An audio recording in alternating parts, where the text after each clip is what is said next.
Before history had kings, cities, or written names, it had bones. Some were young. Some carried healed injuries.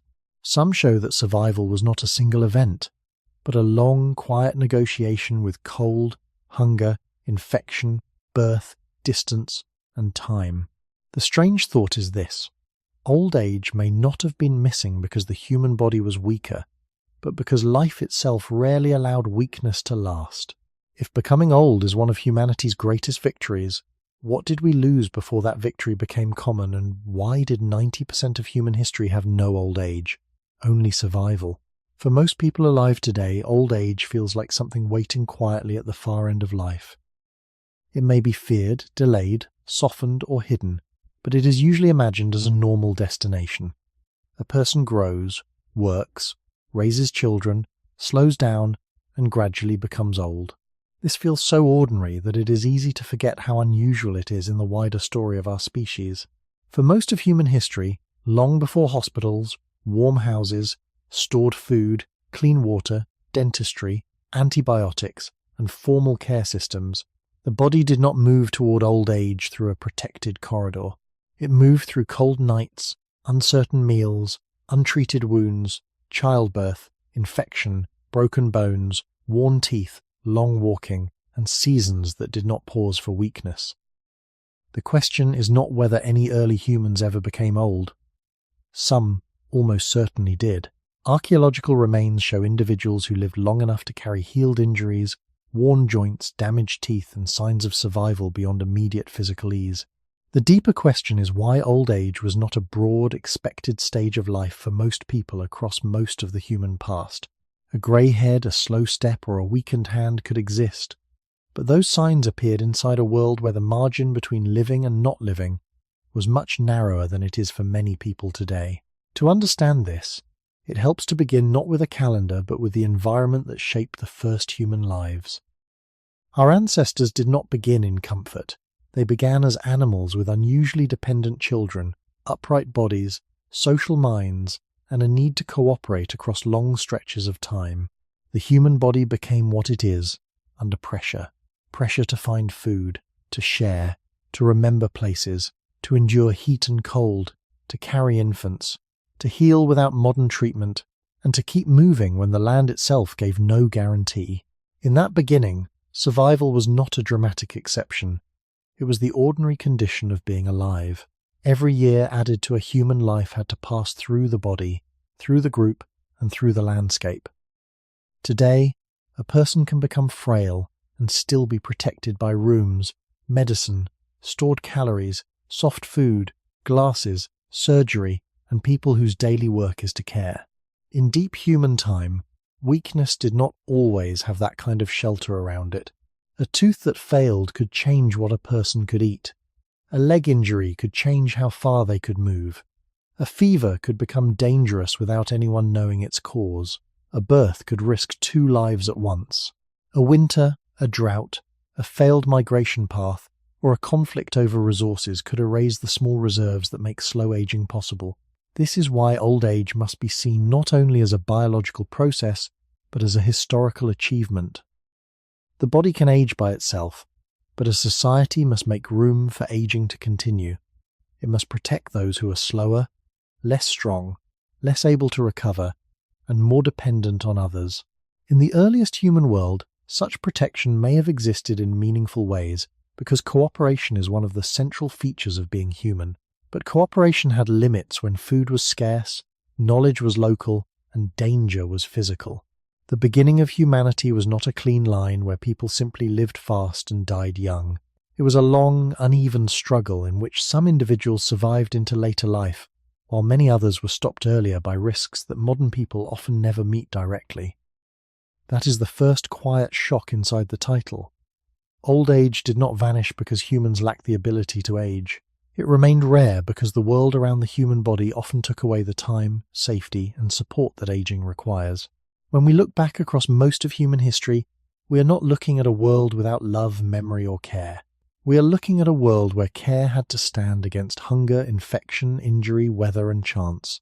And in that world, before old age could become common, survival had to be won again and again, one season at a time. To see how unusual old age really is, we have to separate aging from reaching old age. Every living body ages from the first days of life. Cells repair themselves imperfectly, bones grow, strengthen, and later lose some of their density. Teeth erupt, grind food, and slowly wear down. Skin heals after cuts, but each wound leaves a small record of contact with the world. Muscles build with use, then weaken if the body can no longer feed, rest, or recover well. In that simple sense, early humans aged just as we do. They were not biologically separate from us. Their bodies carried time, but reaching a long, protected later life is a different matter. It requires more than the passing of years. It requires the years to pass without too many injuries becoming fatal, without too many infections spreading, without hunger taking away the body's reserves, without childbirth ending a life too early, without a broken limb becoming a permanent sentence, and without the group losing the ability to support those who can no longer support themselves fully. This is where the story begins to shift from biology into history. The first humans and their relatives lived inside landscapes that were not designed around human comfort. Open grasslands, woodlands, river edges, caves, coastlines, forests, dry seasons, cold seasons, and moving animal herds all placed demands on the body. Food was not waiting in one place every morning. Water could be near, or it could be far. Shelter could protect, but it was not always complete. Fire could transform night, warmth, and food, but fire itself required fuel, skill, attention, and a social world capable of maintaining it. In such a setting, becoming old was not simply a matter of surviving one dramatic danger. It meant surviving an accumulation of ordinary pressures. A person did not need to face a single catastrophe to be worn down. A bad season, followed by a wound, followed by a fever, followed by the loss of chewing ability, could gradually make life narrower. This matters because the human beginning was never just a story of strong individuals. It was a story of bodies that needed other bodies. Human children are born unusually dependent. They need carrying, feeding, watching, warmth, and teaching for a long time. That long dependency helped make human social life powerful, but it also meant that every generation carried a heavy burden before it could replace itself. In a world where many young lives were vulnerable, the shape of a community would have looked very different from a modern village, town, or family tree. There may have been elders, and some may have held great practical importance, but the presence of elders was not guaranteed in the way many people now assume. A modern person may imagine a childhood surrounded by grandparents, older neighbours, and long family memory. In deep time, that pattern may have existed sometimes, in some groups, under some conditions, but it should not be treated as the universal human condition. The safer idea is more sober. Long life was possible, but it had to be protected by circumstances that were not always present. This is why the title points towards survival, rather than simply death. Survival is not only the moment when a person escapes danger. It is the entire structure that allows the body to continue. It includes food that can be found or shared, hands that can help after injury, knowledge of where to move, fire that can be kept alive, shelter that can reduce exposure, and social bonds strong enough to carry the weak through difficult days. Without these supports, aging could still happen, but old age could remain fragile and uncommon. The difference between then and now is not that modern bodies have stopped being vulnerable. They have not. The difference is that many modern societies have built layers between vulnerability and death. A person with poor eyesight may wear glasses. A person with worn teeth may eat soft food or see a dentist. A person with infection may receive medicine. A person who cannot walk far may still remain part of daily life. These layers are historical, not natural givens. They were slowly built over thousands of years of tool use, fire use, shared food, settlement, farming, sanitation, medicine, and organized care. Near the origin of the human story, those layers were thinner. The body met the world more directly. Age pressed into bone, tooth, muscle, skin, and memory, with fewer barriers in between. So when we ask why most of human history had no old age in the familiar modern sense, we are really asking why the human body spent so long living in a world where time itself was difficult to survive. The modern mind often imagines history as a ladder, with each generation standing above the one before it. From that view, old age seems like something humanity was always moving toward, slowly and naturally, as if time itself was waiting to become safer. But the deeper past does not look like a smooth climb. It looks more like a wide, uneven ground, where human life had to pass through countless small tests before it could reach later years. A person did not need to live through a famous disaster, a collapsing city, or a remembered war to be cut off from old age. Most dangers left no story behind. They happened in quiet places: a wound that would not close, a child weakened by cold, a mother losing strength after birth, a hunter unable to walk well after a fall, a grandparent with teeth too worn to chew the food that others could still eat. These were not dramatic events in the way history books often describe drama. They were ordinary pressures repeated over thousands of generations, and they shaped the age structure of human groups long before written records began. When we return to the earliest layers of the human story, we find no clear boundary where childhood, adulthood, and old age were neatly separated in the modern sense. We find bones, tools, hearths, shelters, footprints, burial traces, and marks of wear. These traces suggest endurance, intelligence, cooperation, and care, but they also remind us how little protection surrounded the body. A healed injury in ancient remains can be deeply moving because it means the person survived something serious for a while. It may also suggest help from others, depending on the case, but the same kind of evidence carries another quiet meaning. Injuries that healed are visible because they did not immediately end life. Many injuries, infections, and shortages left no healed mark at all because they did not allow time for a long record to form. The absence of evidence is not proof of constant tragedy, but it does warn us not to imagine the past as a modern family stretched backward with fewer objects. The beginning of humanity was not modern life without electricity. It was a different relationship between body and world. To grow old, a human being needs time to accumulate years, but also enough stability for the body to remain included after it becomes less efficient. That stability was never only personal. It depended on whether the group had enough food to share, whether shelter reduced exposure, whether knowledge helped people avoid risk, whether children survived long enough to become adults, and whether adults survived long enough to support the next fragile lives. In this way, old age was tied to the entire shape of a population. If many children died early, if young adults faced heavy dangers, if women faced serious risks around childbirth, if infection could turn small wounds into large threats, then the community's living memory would be thinner and more precious. The oldest people would not simply be common background figures. They would be survivors of many filters that younger people had not yet passed. This is why the title should not be heard as a claim that nobody in the deep past ever had grey hair or a long memory. That would be too simple, and it would not match the evidence. A safer and more truthful way to hear it is that, for most of our history, old age was less like an ordinary destination, and more like a narrow clearing reached after many dangers had already been avoided.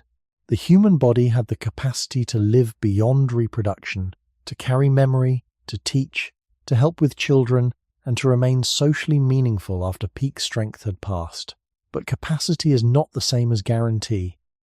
A seed can contain the possibility of a tree, yet the soil, water, weather, and surrounding life decide how often that possibility becomes visible. Human old age was similar.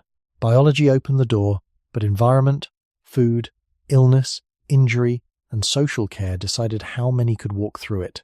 Near the origin of our species, every life was placed inside a living system with very little spare room. The body had to be fed before it could heal. It had to be warm before it could rest. It had to be protected before weakness could last. It had to belong to others before dependence could continue. That is the calm but difficult truth at the entrance of this story. Old age is not only the result of surviving long enough to become old, it is the result of a world becoming gentle enough, organized enough, and generous enough to let fragile years continue. One of the easiest mistakes we can make when thinking about ancient life is to treat a low average lifespan as if it describes every individual life. The mind hears that people in the past had short lives, and it quietly imagines a world where almost everyone disappeared before the body had time to grow old. But averages can hide the shape of real human experience. If many infants and young children die, the average age at death falls sharply, even when some adults live much longer. If childbirth is dangerous, if infection strikes early, if hunger weakens small bodies first, then the number representing a whole population becomes cold and incomplete. It tells us something important, but it cannot show the full landscape of survival. This matters deeply for the question of old age, because the issue is not whether human beings in the deep past were incapable of living into later years. They were capable. The human body has long carried the biological possibility of extended life.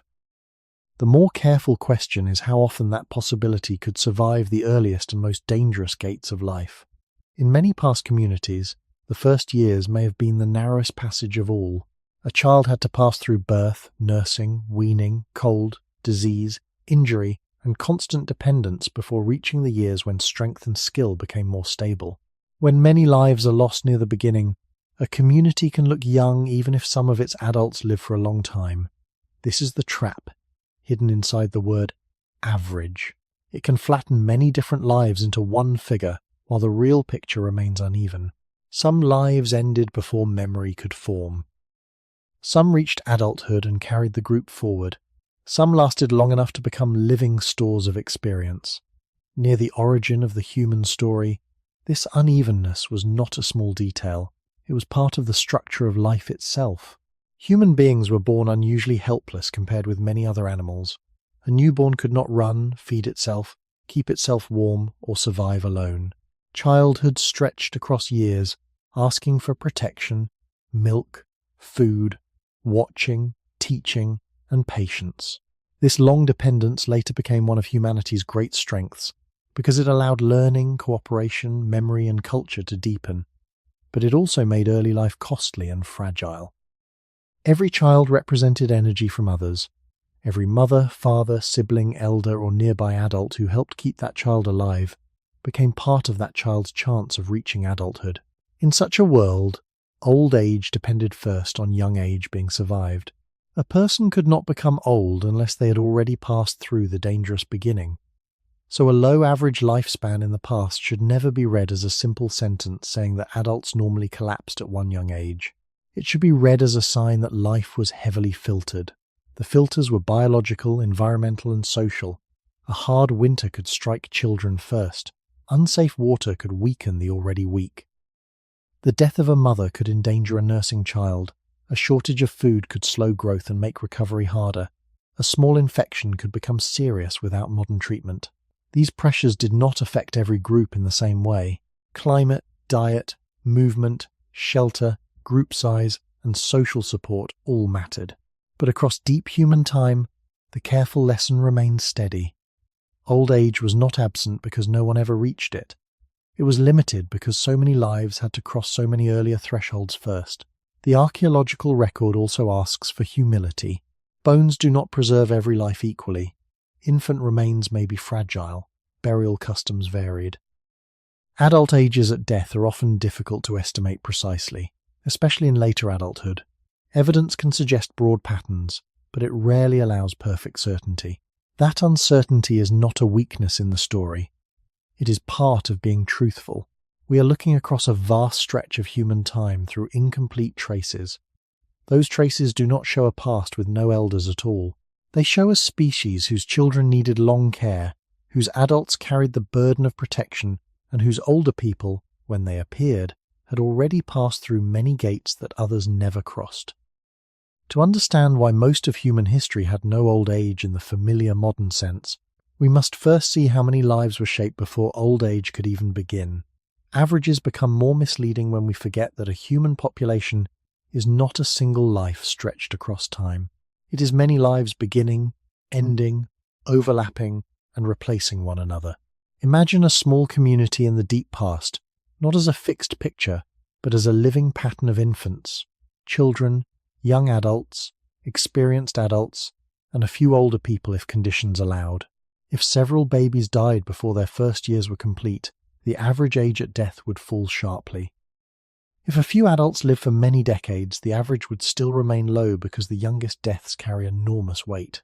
The number would make the whole group seem short-lived, yet inside that group there could still be people with grown children, people with deep practical memory, and people whose bodies had already carried many seasons of wear.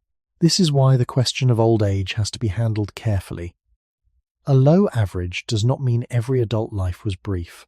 It means the road to adulthood was dangerous, and only after that road had been crossed could the possibility of later life truly begin. Near the origin of the human story, survival was shaped by thresholds. Birth was one threshold. Weaning was another. Learning to walk safely, learning what could be eaten, enduring cold nights, avoiding injury, surviving infection, and remaining attached to a caring group were all thresholds. A life that passed through one did not automatically pass through the next.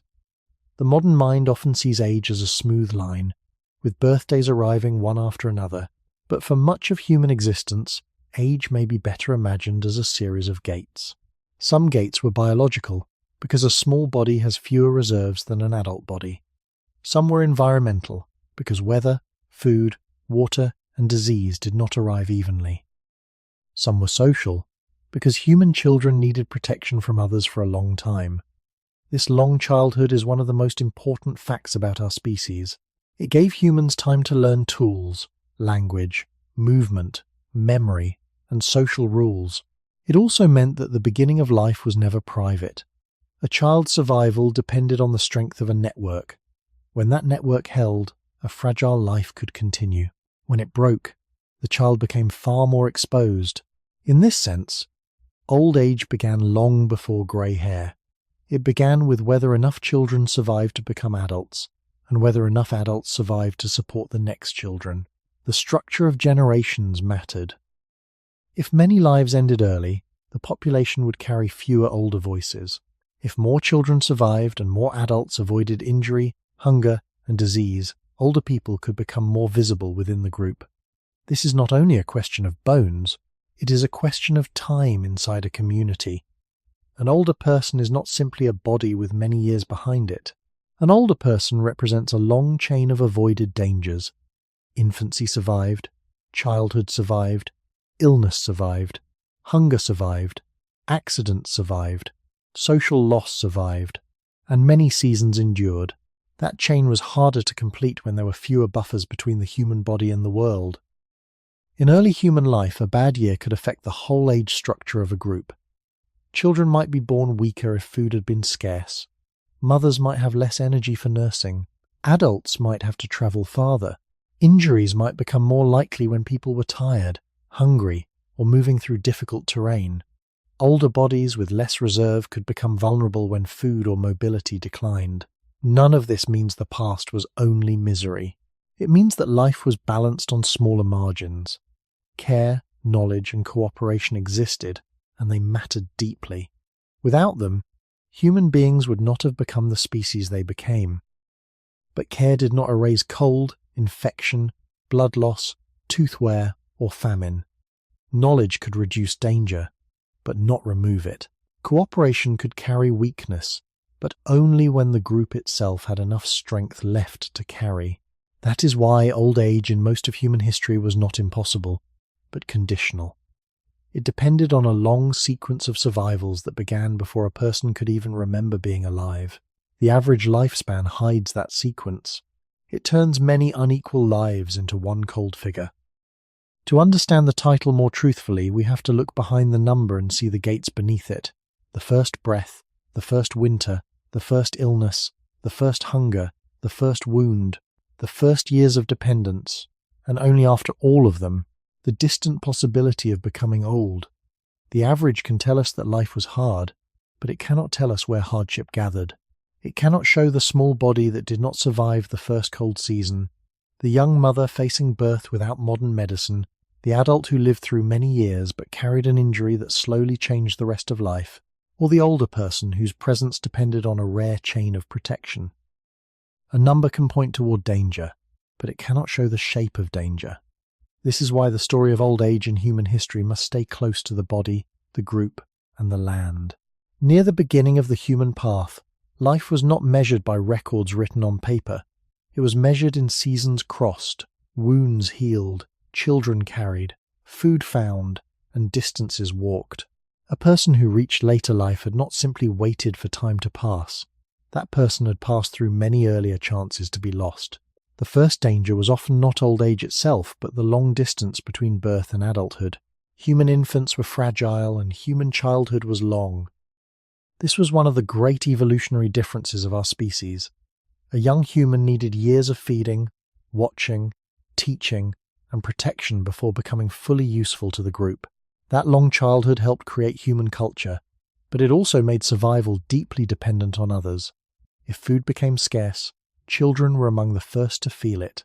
If disease moved through a group, small bodies had fewer reserves. If a mother died or became too weak, a nursing child's future could change very quickly. These are not dramatic stories invented to make the past seem darker. They are simple consequences of biology in a world with fewer protections. The same truth applies to adulthood. Passing childhood did not mean danger ended. It meant the body had entered a new set of risks. Adults had to gather, hunt, carry, travel, repair tools, care for children, remember routes, and respond to changing weather. Their survival supported the survival of others. A serious injury could reduce movement. Worn teeth could limit food. Infection could follow a cut. Repeated pregnancies could place heavy strain on women's bodies. Hunger could make recovery slower. These pressures did not always kill quickly. Sometimes they narrowed life gradually. They made a person less able to move far, chew well, fight infection, stay warm, or keep pace with the group. In a modern setting, many of these changes can be softened. In the deep past, they often stood closer to the edge of survival. This is why old age cannot be understood only by asking how many years a body might live. It must be understood by asking how much support surrounded that body as it changed. The earliest human communities were not without care. Evidence from ancient remains sometimes shows survival after injury or disability, suggesting that help from others could matter greatly. But care itself needed resources. A group could support weakness more easily when food, shelter, knowledge, and social bonds were strong. When those supports were strained, the same weakness became harder to carry. This is the quiet population story behind the title. If many children were lost early, and many adults faced serious risks before later life, then older people would appear less often. They would not be impossible. They would be the visible result of many filters already passed. The average lifespan hides those filters because it compresses all lives into one line. But human history was never one line. It was a branching pattern of lives cut short, lives extended, lives protected, and lives worn down by conditions that changed from place to place. Some environments may have allowed more people to survive longer. Some diets, climates, and social systems may have supported older adults better than others. We should not force one simple picture onto all of prehistory. The honest picture is uneven, yet the central idea remains clear enough. For most of our species past, old age was not a common destination waiting at the end of a protected road. It was a possible clearing beyond many narrow passages. To reach it, a person first had to survive infancy, childhood, hunger, infection, injury, childbirth risks, social loss, and the slow wear of the body. Only then could time begin to look like what we now call old age. The human body was not shaped in a world that tried to preserve it for old age. It was shaped in a world that tested it long before old age could arrive. When we look at our hands, teeth, bones, skin, lungs, and muscles, we are looking at a living inheritance from environments where safety was never permanent. The body could heal, adapt, learn, and cooperate, but it did so while standing inside heat, cold, hunger, infection, injury, long movement, and uncertainty. This does not mean early humans were weak. In many ways, their daily lives demanded strength, endurance, balance, and attention that many modern bodies rarely need. But strength alone does not create old age. A strong body can still be broken. A skilled body can still become infected. A careful body can still lose food, warmth, or help at the wrong moment. The deeper truth is that the human body evolved not for comfort, but for continuation under pressure. It had to keep going long enough to grow, reproduce, care, learn, remember, and pass knowledge forward. If old age appeared, it appeared after all of that had already been survived. Near the beginning of the human story, the body met the world directly. Feet touched uneven ground. Skin met insects, thorns, sun, ash, cold air, and smoke. Teeth worked on foods that were not always soft. Muscles carried children, tools, wood, water, meat, plants, and the body itself across changing land. Eyes scanned for paths, weather, animals, other people, and danger. The immune system fought organisms that no one could see or name. Bones absorbed the cost of falls, labour, running, lifting, and repeated strain. The body was not simply aging in a quiet background. It was being used constantly. Every system had to spend energy just to remain alive. This matters because aging is not only the passing of time. Aging is also the accumulation of repair, damage, stress, and recovery. In a protected world, some damage can be slowed, treated, or compensated for. In a less protected world, small changes could become large consequences. A worn tooth was not only a dental problem. It could change chewing, diet, nutrition, and strength. A damaged joint was not only discomfort, it could change movement, distance, and dependence. A wound was not only pain, it could become infection. A fever was not only sickness, it could take away the energy needed to find food or care for a child. The body carried many burdens at once, and each burden could make the next one heavier. This is why the early human body should not be imagined as either perfectly powerful or hopelessly fragile. It was both capable and exposed. It could walk far, learn complex tasks, make tools, use fire, share food, and live within social bonds. Yet it did not have many of the layers that now stand between biological weakness and death. There were no antibiotics, no modern surgery, no safe dental treatment, no reliable emergency care, no eyeglasses, no insulated houses, no clean water systems, and no stored food available to every person through every season. Human cooperation helped reduce danger, but it could not remove the physical world. The group could share warmth, but cold still existed. The group could share food, but hunger still returned.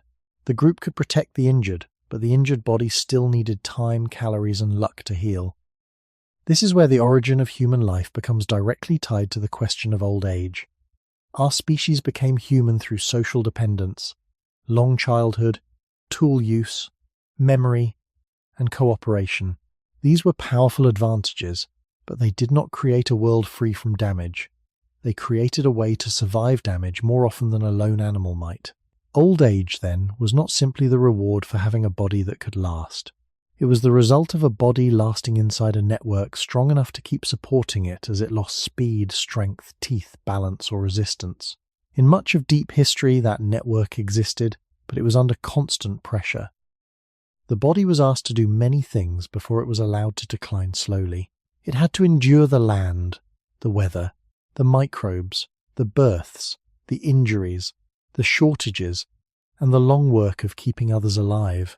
Only after those demands had been met again and again could a human life begin to resemble what we now recognize as growing old.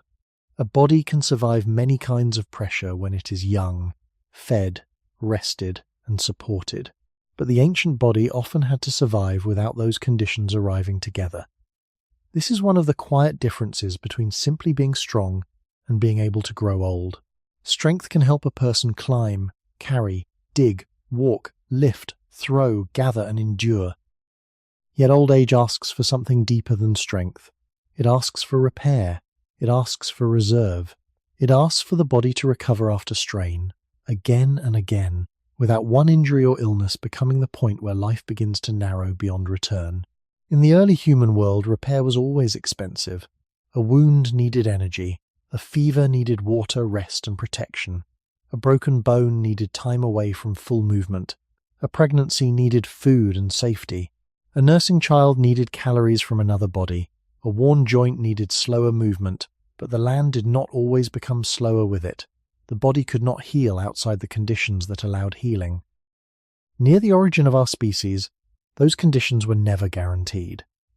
This is why the human body should be understood as a system of trade-offs. Energy spent on movement could not also be spent on healing. Energy spent staying warm could not also be spent growing stronger. Energy spent carrying a child could not also be spent recovering fully from hunger. The body constantly divided its limited resources between survival, repair, reproduction, movement, and care. In modern life, many people are separated from these trade-offs by stored food, warm rooms, clean water, medicine, and rest. In deep history, the trade-offs were closer to the skin. A cold night was not only uncomfortable, it asked the body to burn energy. A long walk was not only tiring, it consumed calories and risked injury. A missing meal was not only hunger, it reduced the body's ability to fight infection and rebuild tissue. A damaged tooth was not only pain, it could reduce the range of foods a person could use. When these pressures arrived together, they could turn ordinary aging into something much harsher. The earliest human lives were built around movement, but movement also wore the body down. Walking on uneven ground, carrying weight, climbing slopes, crossing rivers, and sleeping on hard surfaces all left traces over time. Bones and joints could adapt to labor, but adaptation did not mean invincibility. Repeated stress could strengthen some tissues while wearing others. A person who had survived many seasons might also carry the cost of those seasons in knees, hips, spine, shoulders, and feet. The body remembered the landscape even when the mind did not name it as history.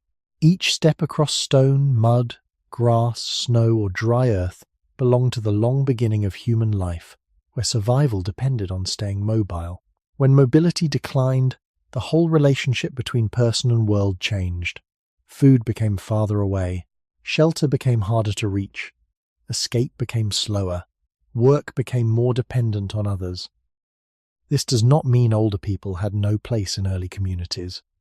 Human social life may have made room for knowledge, care, memory, and slower forms of contribution, but the body still had to remain inside a physical world that demanded heat, food, balance, and protection. A person with experience could be valuable, yet value did not remove pain, infection, hunger, or exhaustion. This is the difficult balance at the center of the human story. Our species survived because bodies did not stand alone, but even a caring group could not always give the body what time had taken away. Old age becomes common only when repeated damage can be absorbed without immediately pushing a person outside the circle of daily life. That requires surplus, protection, and enough stability for weakness to continue without becoming fatal. For most of human history, those conditions appeared unevenly. Some individuals crossed many years and carried deep experience. Others were stopped by the same pressures before their bodies had time to decline slowly. The ancient body was capable of aging, but it aged under negotiation with weather, food, illness, movement, birth, and care. It did not simply count years. It paid for them. The body that moves through many years does not remain the same body. It gathers small records. Some are visible in bone, some in teeth, some in joints, some in the quiet loss of speed and reserve. In the deep human past, these records formed under conditions that rarely allowed complete recovery. A person might heal from a wound, but the healed place could remain weaker. A person might survive hunger, but the body could return with less strength than before. A person might keep walking after an injury, but the way of walking could change, placing new strain on other joints. This is how survival and aging became tied together. To survive was not always to return to the beginning. Often, it meant continuing with a body that had been changed by what it had passed through. Modern people sometimes separate injury, illness, hunger, and age into different categories. In the ancient world, they often flowed into one another. A hard season could make sickness more dangerous. Sickness could make walking harder. Walking less could make finding food more difficult. Less food could slow healing. Slow healing could leave the body more exposed to the next danger. Old age, in this sense, was not only a distant stage at the end of life. It was the gradual result of many encounters between a living body and an unprotected world. Near the origin of human life, the body's greatest advantage was not perfection. It was flexibility. Humans could learn new routes, use tools, cook food, share tasks, carry infants, make shelters, remember seasons, and cooperate in ways no single body could manage alone. These abilities made survival more possible, but they did not remove the cost of being physical. A stone tool could cut meat, but it could also cut the hand. Fire could warm a camp, but smoke could irritate the lungs and eyes. Shelter could reduce exposure, but not erase cold, dampness, insects, or crowding. A group could share food, but it could not always make food appear when the land gave little. Human intelligence placed a buffer around the body, yet for most of our history that buffer remained thin. The body still carried the final burden of every shortage and every injury. This is why old age needed more than years. It needed a world where decline could be carried without immediately becoming exclusion. A person whose hearing weakened could still be present if the group had room for slower response. A person whose teeth were worn could continue if food could be softened, shared, or prepared in ways that required less chewing. A person whose walking slowed could remain included if movement was not always urgent, or if others could help. These possibilities were deeply human, but they were not always available. They depended on food, fire, social patience, location, climate, and the size and health of the group. When these supports were present, a body could lose some strength and still remain within life. When they were missing, the same loss could become dangerous. The earliest human world was therefore not simply a place where the strong survived and the weak vanished. That would be too crude. It was a place where strength, knowledge, care, luck, and environment met each other every day. A person could be physically weaker but socially valuable. A person could be injured but protected. A person could be old and still useful through memory, observation, and calm experience. Yet every one of these possibilities had to stand against the physical limits of the body. The bones could not be persuaded not to break. The teeth could not be asked to grow back. The immune system could not always defeat infection. The muscles could not keep their full power forever. The human beginning was built around this tension, a mind and society capable of extending life, inside a body still exposed to decay. So when we ask why most of human history had no old age in the familiar modern sense, one answer lies here, in the body's long negotiation with damage. Humans did not lack the ability to grow old. They lacked, for much of their past, the steady protective world that lets damaged bodies keep going long after strength begins to fade. The narrowest doorway in human life was often the beginning. Before a person could become strong, skilled, remembered, or old, they first had to survive the years when the body could do almost nothing alone. This is one of the deepest facts about our species. Human babies arrive unfinished in many practical ways. They cannot walk away from danger. They cannot feed themselves. They cannot keep themselves warm without help. They cannot understand the difference between safe food and harmful food, clean water and dangerous water, shelter and exposure. A newborn human is not built for independence. It is built for attachment. That attachment became one of the foundations of human success. But in the deep past, it also made the first years of life extremely dependent on the strength of others. Old age, then, did not begin with a grey-haired person sitting beside a fire. It began much earlier, with a small body being carried through cold nights, hunger, illness, weaning, and the many accidents of a world without modern protection. If that child did not survive, there would be no adult, no elder, no long memory at the far end of life. This is why the story of old age must pass through childhood first. In the human beginning, childhood was not a short pause before real life. It was a long, vulnerable bridge. Compared with many mammals, human children need a long period of care and learning. This long childhood gave our ancestors time to absorb language, gestures, tool use, food knowledge, social rules, and memory of place. It helped build culture, but it also meant that each child required years of energy from adults and older siblings. A child had to be watched near fire, water, animals, cliffs, insects, tools, and strangers. A child had to be fed before it could gather or prepare food well. A child had to be warmed before it could regulate its own safety in cold conditions. A child had to be taught slowly, because human survival depended not only on instinct, but on knowledge passed from body to body. Near the origin of our species, this made every surviving child a social achievement. The body of the child was small, but the effort surrounding that body was large. Hunger, cold, and disease did not need to be extreme to become dangerous for the very young. A missed meal may be hard for an adult, but for a child it can affect growth, strength, and resistance. A cold night may be uncomfortable for a strong adult, but for an infant it can become a serious risk. An infection that a healthy adult might survive could take more from a small body with fewer reserves. We should be careful not to imagine every ancient childhood as constant suffering.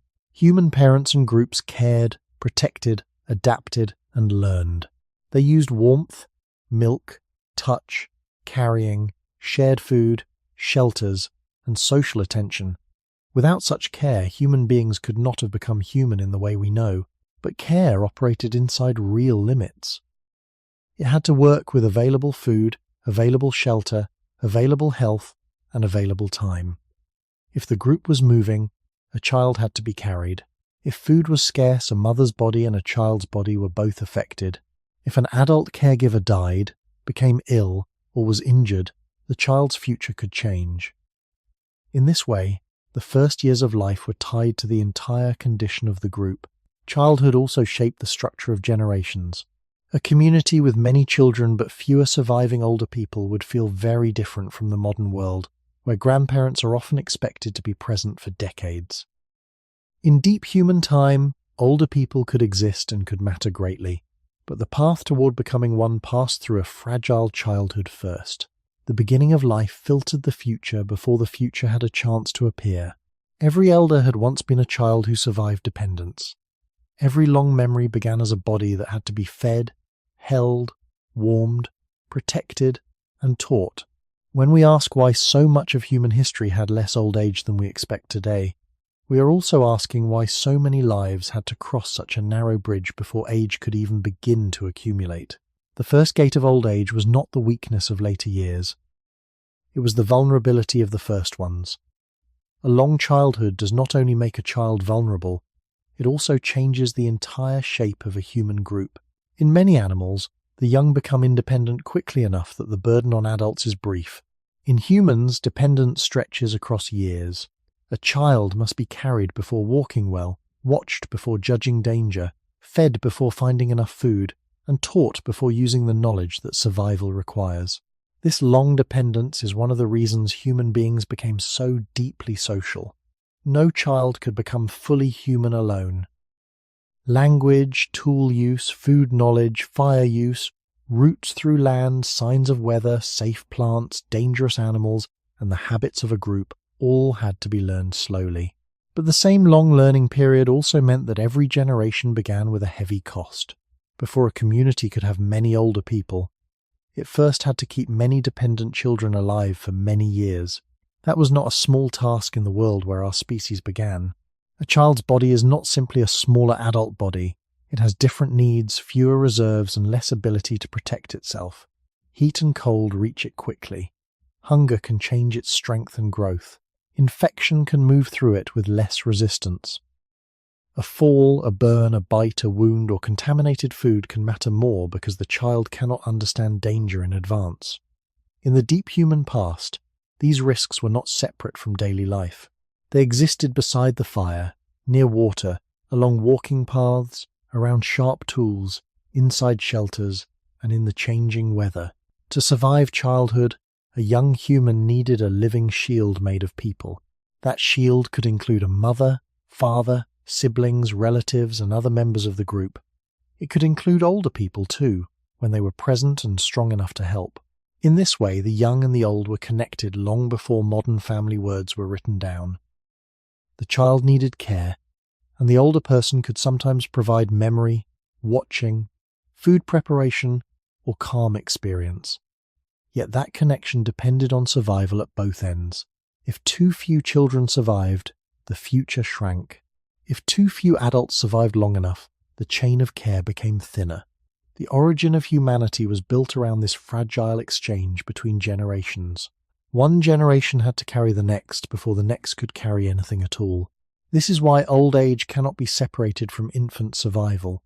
A society with high early mortality does not only lose children, it loses possible adults, possible parents, possible memory keepers, and possible elders. Each early death removes a future that never has time to become visible. The average lifespan hides this loss because it turns those missing futures into a number. But behind the number is a structure. If many lives end before maturity, then the group contains fewer people who can later become old. If many mothers face risk in birth, then children and caregivers are both exposed. If hunger weakens growing bodies, the effects can follow them into adulthood. If illness returns again and again, it can reduce the number who reach the later stages of life. None of this requires us to imagine a world without tenderness. Human tenderness may be very old. Care for children is not an invention of modern life, but tenderness did not remove the limits of food, warmth, health, and time.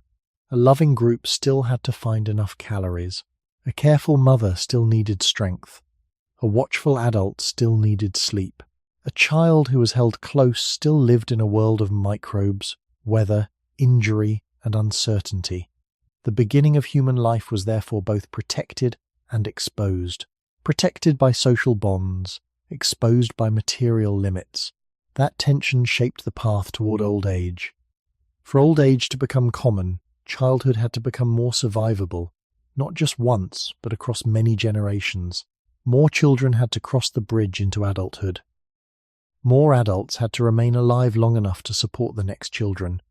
More bodies had to be protected from small dangers becoming final ones. In most of human history, that process was uneven and fragile. Some groups may have had moments of better food, safer shelter, stronger cooperation, or more stable conditions. Others faced harsher seasons, movement, disease, or loss. The pattern was not one simple story everywhere, but the central truth remains calm and difficult. Before humanity could have many old people, it had to first protect many young ones. Old age began not at the end of life, but in the first years, when a helpless human body either crossed the narrow bridge of dependence or disappeared before time could gather around it. Childhood also explains why old age was never only an individual achievement. A person did not reach later life alone, because no human being began life alone. The earliest years were carried by other bodies, other hands, other memories, and other risks. A child who survived cold needed someone to keep warmth close.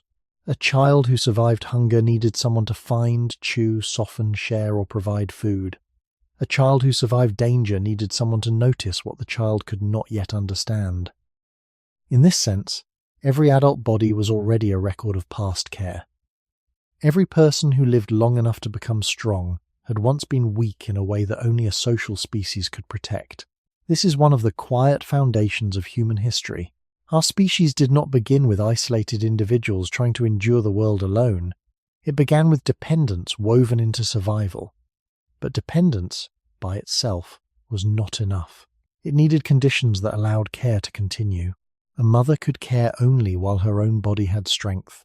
A father, sibling, or older relative could help only if food, time, safety, and group bonds allowed it. A community could protect children only while it had enough stability to do so. When those supports weakened, childhood became more dangerous. And when childhood became more dangerous, the future supply of adults and elders became thinner. This is why the first years of life sit so close to the question of why old age was rare across so much of human time. The loss of a child was not only the end of one small life, it was the loss of a possible future adult, a possible parent, a possible carrier of memory, and a possible old person who might one day have helped others survive. The beginning of life shaped the far end of life before anyone could see it. Near the origin of humanity, generations were linked by need. Children needed adults to survive. Adults needed children to continue the group.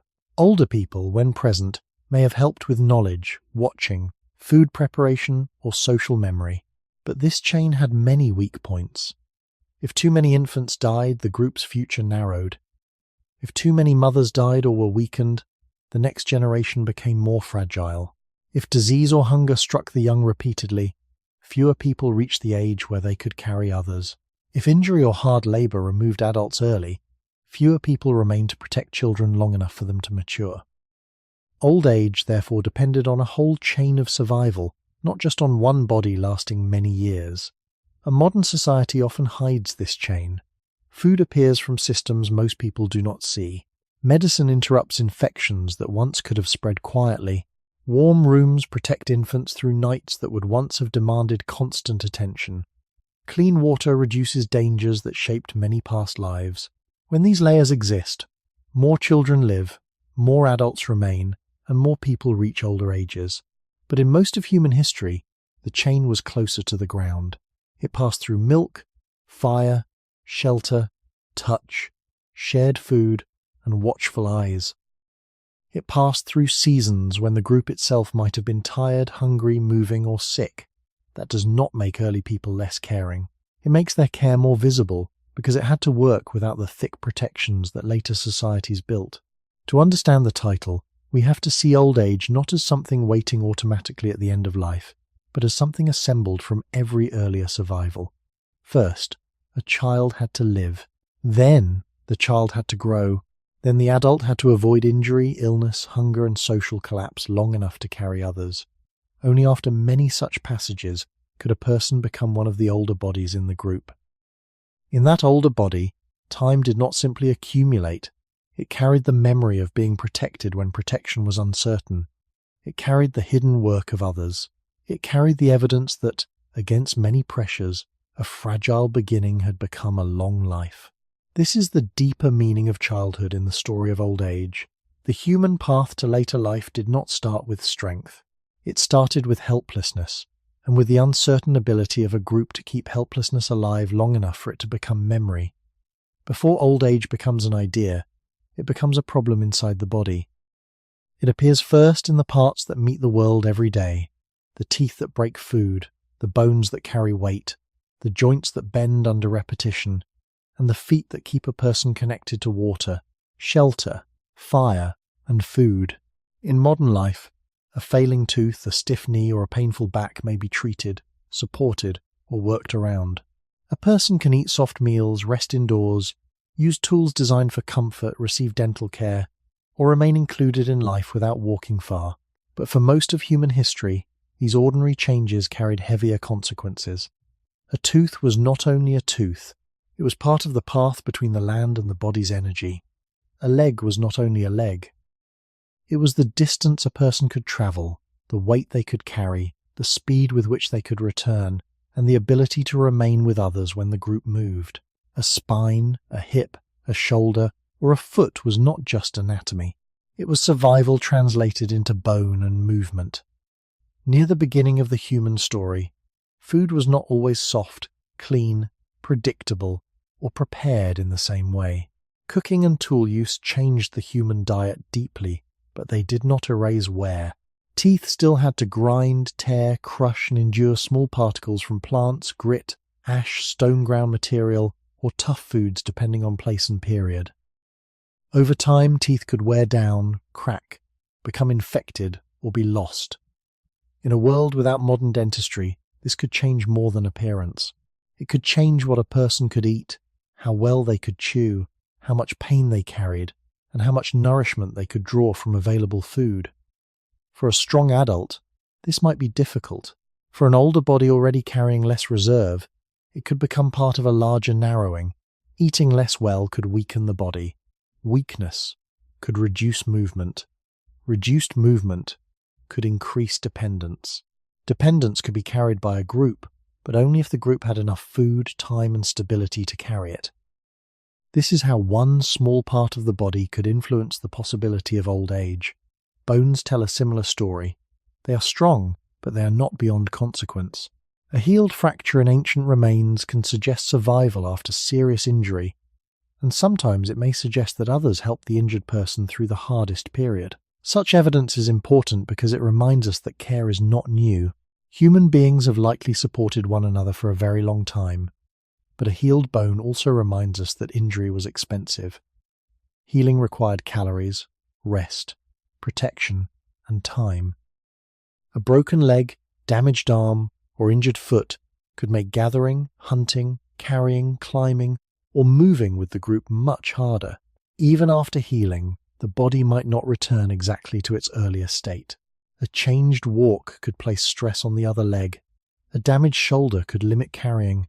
A painful back could make sleep and work harder.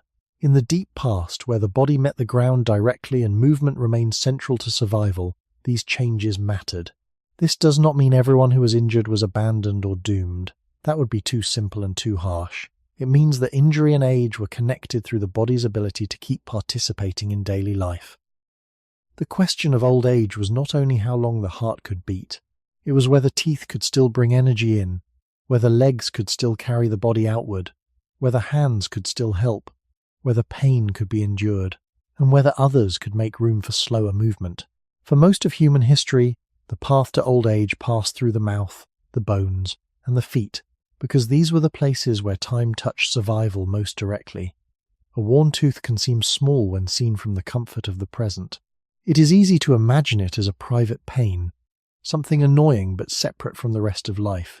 Yet in the deeper past, the mouth stood very close to survival. The body could only use the food that the teeth could break down well enough to swallow and digest. Before modern dentistry, before regular soft diets, before antibiotics, and before safe treatment for deep infection, damage in the mouth could reach far beyond the mouth itself. A cracked tooth, an abscess, severe wear, or tooth loss could change how a person ate. It could make tough foods harder to use. It could turn chewing into pain. It could reduce the amount of energy the body could take from the same landscape that once fed it. For a young, strong adult, this might be endured for some time. For an older person with less reserve, it could become one more narrow gate. The mouth was not only where food entered, it was where the outside world became strength, warmth, movement, and healing. Near the origin of human life, every calorie had to be found, prepared, shared, or carried by someone. If teeth failed, the body's relationship with the whole environment changed. Cooking helped human beings by making many foods easier to chew and digest, and this was one of the great transformations in our story. But cooking did not make the body free from wear. Depending on place and way of life, food could still contain grit, fibers, small hard particles, or toughness that slowly mark the teeth. Grinding, chewing, tearing, and biting all left traces. Archaeologists can sometimes see this long contact between diet and body in tooth wear, jaw changes, and dental disease. These traces do not tell one simple story for all people everywhere, but they do show that the mouth carried history. It carried the history of food, tools, fire, soil, plants, animals, and daily habits. This matters for old age because a long life requires not only years, but continued access to nourishment. If an older person could no longer chew what others could chew, their survival depended more strongly on preparation, sharing, and care. Food might need to be softened, cooked longer, broken apart, or selected more carefully. That kind of support is deeply human, but it depends on the group having enough food and time to give. The same pattern appears in bones and joints. The skeleton is often imagined as a hard structure, but it is also a living record of movement. It responds to labor, strain, injury, nutrition, and age.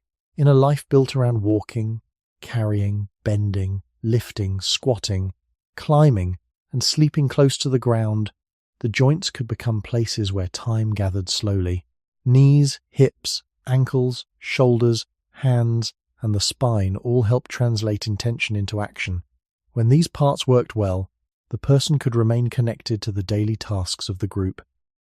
When they became painful or unstable, the world grew larger and harder. A short distance could feel longer, a slope could become a barrier, carrying could become costly, rising from rest could take more time, remaining with a moving group could require help from others. Again, this does not mean that the old or injured had no place. Human groups were capable of care, and some ancient remains suggest survival with serious bodily limitations. But care had to meet the demands of the land. The body could be valued, remembered, loved, and supported, yet still be limited by worn joints, weak teeth, and old injuries.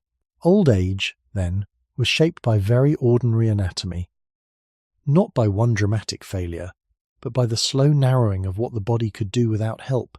A person could live many years and still be pushed toward danger by the loss of chewing, the loss of easy movement, the loss of balance, or the pain left behind by healed damage. In most of human history, the body's smaller failures were never truly small. They reached into food, distance, warmth, work, care, and belonging. To become old was to keep those connections from breaking even, as the body that held them grew less able to carry the world alone. The slow failure of teeth, bones, and feet helps us see why old age was once so conditional. These parts did not only belong to the private body. They belonged to the whole pattern of survival. A mouth that could chew well helped turn gathered plants, hunted meat, cooked roots, seeds, nuts, or other available foods into strength. Legs that could walk well kept a person near water, shelter, fire, other people, and changing food sources. Hands and shoulders helped carry children, tools, fuel, hides, containers, and memory in physical form. The body was the first technology through which human life met the world. Tools extended it, fire supported it, social care protected it. But the body itself still had to take the final step, lift the final load, chew the final meal, and endure the final night of cold or pain.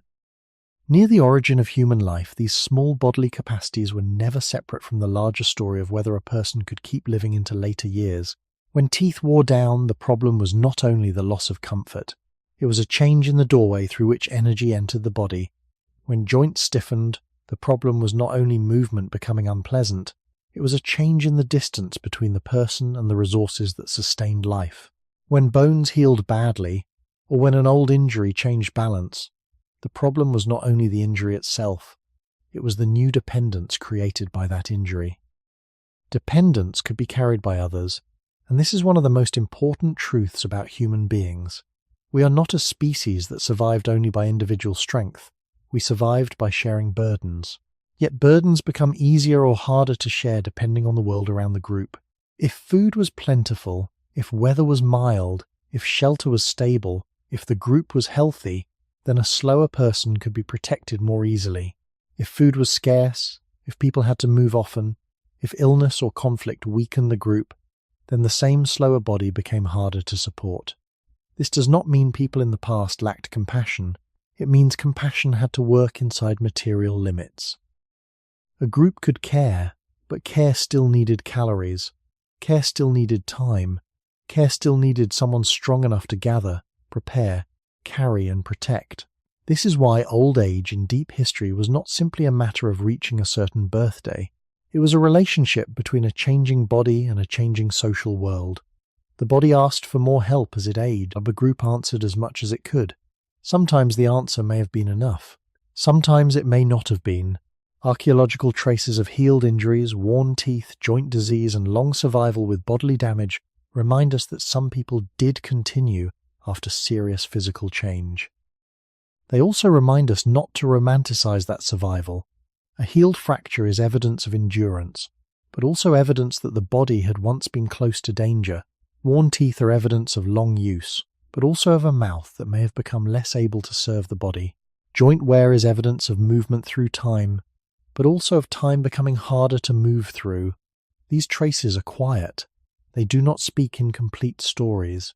They do not tell us exactly what a person felt or what others thought, but they show that old age, when it appeared, carried the physical memory of survival.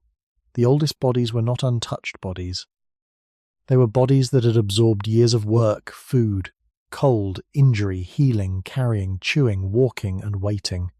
This brings us back to the central question. Why did so much of human history have less old age than the modern world expects? One reason is that old age requires the body's ordinary systems to keep functioning after long use. The teeth must still allow nourishment, the legs must still allow connection, the hands must still allow contribution or communication. The group must still make space for a person whose body no longer answers the world quickly. Without those conditions, later life becomes fragile. In the deep past, old age did not depend on one grand mystery. It depended on whether the simplest parts of the human body could keep the person attached to food, movement, care, and belonging for one more season. Food is the quiet foundation beneath old age. A body can carry memory, skill, and experience only if it continues to receive enough energy to remain alive. In the modern world, many people think of food as something arranged by habit. Breakfast, lunch, dinner, shelves, kitchens, markets, stored grain, refrigerators, delivery, and choice. Hunger may still exist, and it is serious where it appears, but for many viewers listening now, food is imagined as a daily expectation. In most of human history, food was not an expectation in that same steady sense. It was a relationship with land, season, weather, tools, animals, plants, water, fire, and group knowledge. Some days may have brought enough. Some seasons may have brought abundance. Other times may have brought less, or food that required more distance, more work, more risk, or more sharing. To understand why old age was less common in the familiar modern sense, we have to see that aging needs not only time, but fuel. The body cannot repair without energy. It cannot stay warm without energy. It cannot fight infection well without energy. It cannot carry children, heal wounds, walk long distances, or endure cold nights without drawing from something. Near the origin of our species, every bit of that energy had to come from a world that changed. Plants ripened and disappeared. Animals moved. Rivers rose and fell. Dry seasons tightened the landscape. Cold seasons changed what could be found. A group's knowledge could reduce uncertainty, but it could not turn every season into safety. This made food one of the great filters of survival. It did not affect only the starving body. It shaped the child who was growing, the mother who was nursing, the injured person who needed repair, and the older person whose reserves were already lower. A young adult might endure a period of hunger and recover when food returned. An infant, a sick person, or an aging body might have less room to absorb the same shortage. This is why old age depended so strongly on surplus. Not luxury, not comfort, but enough extra energy to protect people when they could not fully protect themselves. A group needed enough food not only for those who were strongest and most mobile, but also for those who were small, pregnant, ill, injured, or slower with age. When food was steady, the circle of care could widen. When food was scarce, the circle came under pressure. This does not mean people became uncaring when resources were thin. It means care had to move through the same limits as every body. A person could share only what existed. A fire could cook only what had been gathered, caught, carried, or stored. A weakened elder could be protected more easily when the group had enough to keep everyone alive. When the land gave less, protection itself became harder to maintain. The earliest human story is often told through tools, fire, and language, but underneath all of these is the ancient question of energy. Tools helped obtain food. Fire helped transform food.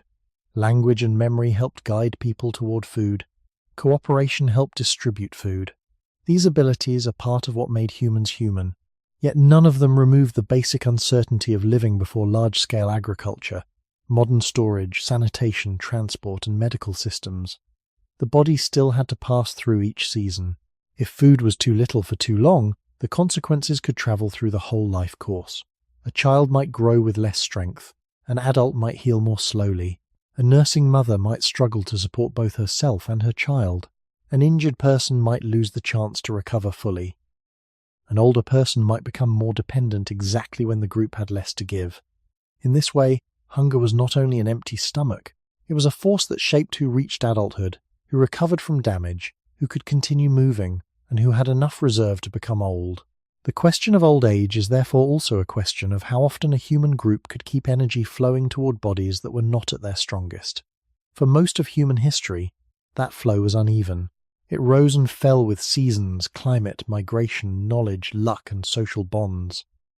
Old age required the body to survive those rises and falls for many years, until survival itself became a long record written quietly into skin, bone, memory, and breath.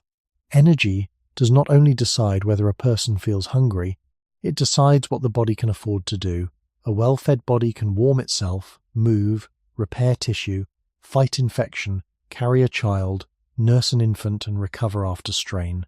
A poorly fed body must choose more carefully, even without conscious choice. It may slow growth, reduce strength, weaken resistance, delay healing, or draw from its own stored tissue. These are not failures of will, they are biological limits. In the world where human life began, those limits were close to everyday survival. Food did not arrive with the regularity that many modern people imagine. It came through searching, remembering, tracking, digging, gathering, hunting, fishing, carrying, cooking, sharing, and waiting for the right season. A group could know its land deeply and still face dry months, cold months, animal movements, failed plant growth, or sudden loss. Knowledge helped, but knowledge did not make the body independent of calories. This is why food instability shaped old age so strongly. Later life needs reserve. It needs extra room between a body's weakness and the world's demands. When a person is young and strong, the body may survive a shortage by drawing on strength, mobility, and faster recovery. When a person is older, already injured, already thin, or already fighting illness, the same shortage can become heavier. Hunger does not touch every body equally. It finds the weakest margins first. Near the origin of the human story, those margins were everywhere. In infants, in pregnant women, in nursing mothers, in the sick, in the injured, and in those whose bodies had already been worn by years. The question of old age is therefore partly the question of who could be fed when food was not enough for everyone easily. Human cooperation made sharing possible, and sharing may have been one of the great strengths of our species, but sharing could not escape arithmetic. If there was little food, every shared piece had to come from somewhere. If an older person could not travel far, chew well, or gather much, the person's survival depended more on the group's ability to keep energy moving toward them. This ability could be powerful in good conditions and strained in bad ones. The ancient world was not a single permanent famine, and it should not be described that way. Some places and seasons could be generous. Rivers, coasts, forests, grasslands, wetlands, and animal migrations could provide abundance when people knew how to use them. But abundance was not evenly spread through time. A good season did not guarantee the next one. A full day did not guarantee the next week. Over many years, the body had to survive not only hunger itself, but the rhythm of uncertainty. That rhythm mattered because aging is cumulative. One difficult season might be recovered from. Many difficult seasons could leave deeper marks. A child weakened early might carry the effects into adulthood. An adult recovering from injury might never fully regain strength if food remained poor. An older person might cross one shortage, then meet the next with less reserve than before. In this way, energy instability became a hidden force behind population structure. It influenced how many children lived, how many adults remained strong, and how many people could continue into later years. Food also shaped social time. When resources were scarce, more hours and movement might be needed to find them. More effort meant more fatigue. More fatigue meant more risk of injury. Longer travel could expose people to weather, accidents, conflict, or separation. The search for food could therefore take energy at the same time it tried to restore energy. This circular pressure is important. A body needed food to move, but it often had to move to get food. A body needed rest to heal, but it might have to work before healing was complete. A body needed warmth to conserve energy, but warmth required shelter, clothing, fire, and fuel. Near the beginning of human life, survival was built inside these loops. Old age became possible when the loops did not close too tightly around the body. If food, fire, care, and movement remained balanced, a person could continue. If one link weakened too much, later life became fragile. That is the quiet cost of energy in human history. It did not simply decide who ate today. It shaped who had enough reserve to remain alive when strength began to fade. Food instability did not only decide whether a body survived one difficult day, it shaped the long possibility of becoming old across many years. A person could pass through childhood, become skilled, raise children, and still have later life narrowed by the slow mathematics of energy. The body does not store endless strength.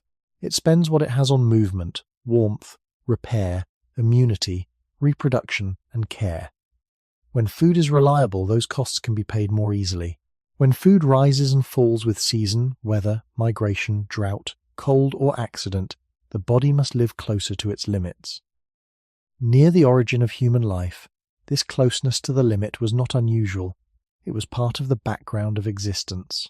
A group could be intelligent, careful, and deeply familiar with its land, yet still remain dependent on what the land gave at a particular time. The human mind could remember where certain plants grew, when animals moved, where water might remain, how to use fire, and how to share food. But memory did not make winter warm. Skill did not make every hunt successful. Cooperation did not make every child, injured adult, or older person equally easy to feed through scarcity. This is why old age needed more than knowledge. It needed enough continuing energy for knowledge to remain attached to a living body. An older person may have carried experience that helped others, where paths became dangerous, how seasons changed, which foods required careful preparation, where water might be found after dry months, or how children could be watched while adults worked. But experience itself still required food. A memory keeper with worn teeth, weak legs, or chronic pain needed the group to keep them close to the flow of calories. In good conditions, this could happen. In strained conditions, the same person became more vulnerable. The deepest cost of hunger was not only that it could end life quickly, it could make every other danger sharper. Infection became harder to fight. Injuries became slower to heal. Cold became more expensive. Walking became more tiring. Childcare became heavier. Social tension could rise when resources were low. A body already worn by time had fewer reserves for these added burdens. In this way, hunger did not stand alone. It joined with weather, disease, injury, birth, and movement to decide how far a life could continue. The early human story is often imagined through dramatic moments, but energy worked more quietly than drama. It worked through small reductions, a little less food, a little less strength, a little slower healing, a little shorter walking distance, a little more dependence. Over time, these small changes could decide whether a person remained fully inside the daily life of the group or became harder to support. Old age became fragile when the body's needs grew while the group's surplus shrank. This pattern also helps explain why the past should not be reduced to one simple rule. Some environments may have supported longer lives better than others. Coastal resources, varied plant foods, seasonal abundance, stored foods in later periods, and strong sharing networks could all change the chances of survival. Other environments or periods may have been harsher. Human history was never one landscape. It was many landscapes, many diets, many climates, many ways of moving and settling. But across that variety, the same biological truth remained. Aging requires continuity. The body must keep receiving enough energy through enough difficult seasons for decline to happen slowly instead of being cut short. This is the quiet link between food and the title. For most of human history, old age was not simply waiting beyond adulthood. It had to be fed into existence. It had to be warmed, shared with, protected, and carried through years when the land did not always give enough. Survival came first, because survival was the condition that allowed time to accumulate. Only when enough bodies could keep crossing, hunger, cold, illness, and injury did old age begin to appear not as a rare clearing beyond danger, but as a more familiar place at the far edge of life. Disease was one of the quiet forces that made old age difficult to reach. It did not always arrive as a great plague, though a remembered disaster. More often, it lived close to ordinary life, in water, soil, wounds, insects, breath, childbirth, food, and the bodies of other people. In the modern world, many infections are interrupted before they can reshape a life. A cut can be cleaned, a fever can be watched, a dangerous birth can be assisted, a tooth infection can be treated, a cough can be examined. A wound that might once have become deadly can sometimes be stopped before it spreads. These protections are so familiar that they can become invisible, but for most of human history, the body faced illness without germ theory, antibiotics, modern surgery, vaccination, laboratory diagnosis, or reliable sanitation. People could observe, learn, care, use plants, rest, warmth, and social support, and sometimes recover, yet they could not see the microscopic causes of many illnesses, and they could not always stop a small sickness from becoming a large one. Near the origin of human life, this meant that survival depended not only on avoiding injury, hunger, and cold, but also on surviving organisms too small to be understood. A person might be strong, skilled, and socially important, yet still be vulnerable to infection after a wound. A child might survive hunger, then be weakened by diarrhea or fever. A mother might survive pregnancy, then face danger from bleeding or infection after birth. An older person might endure many years, then lose strength to an illness that a modern person might treat quickly. Disease was not separate from the rest of survival. It joined with everything else. Hunger made infection harder to fight. Cold made recovery more expensive. Injury opened the body. Dirty water could weaken the gut. Tooth decay or gum disease could become chronic pain or infection. Smoke, dampness, crowding, and weather could affect breathing. The body's defenses were real and powerful, but they needed energy, rest, and time. When those were missing, illness could take more than it would have taken from a protected body. This is why old age required more than simply avoiding obvious dangers. It required the body to pass through repeated waves of invisible risk. In early human communities, the sick person also changed the balance of the group. Someone with fever might need care instead of giving care. Someone with a wound might need food brought closer. Someone with severe weakness might be unable to move when movement was necessary. Human compassion and cooperation could soften these risks, and they likely did so many times. But care again had limits. A group that was already hungry, travelling, cold or threatened, had less room to absorb illness. The sick body needed help at the very moment when helping could cost others energy. That cost did not erase care, but it made care fragile. This is one reason old age remained conditional across so much of human time. Older bodies often have less reserve. They may recover more slowly. They may be more affected by repeated illness, poor nutrition, or untreated injury. In a world without modern medical layers, later life could be cut short not by age alone, but by the way age made ordinary sickness harder to survive. This does not mean ancient people were helpless. They learned from experience. They used rest, heat, food, touch, plants, and social knowledge. Some remedies may have helped. Some may not have. The honest point is not that every illness was fatal, but that many risks now softened by medicine stood much closer to the edge of life. The deep past was not ruled by one enemy called disease.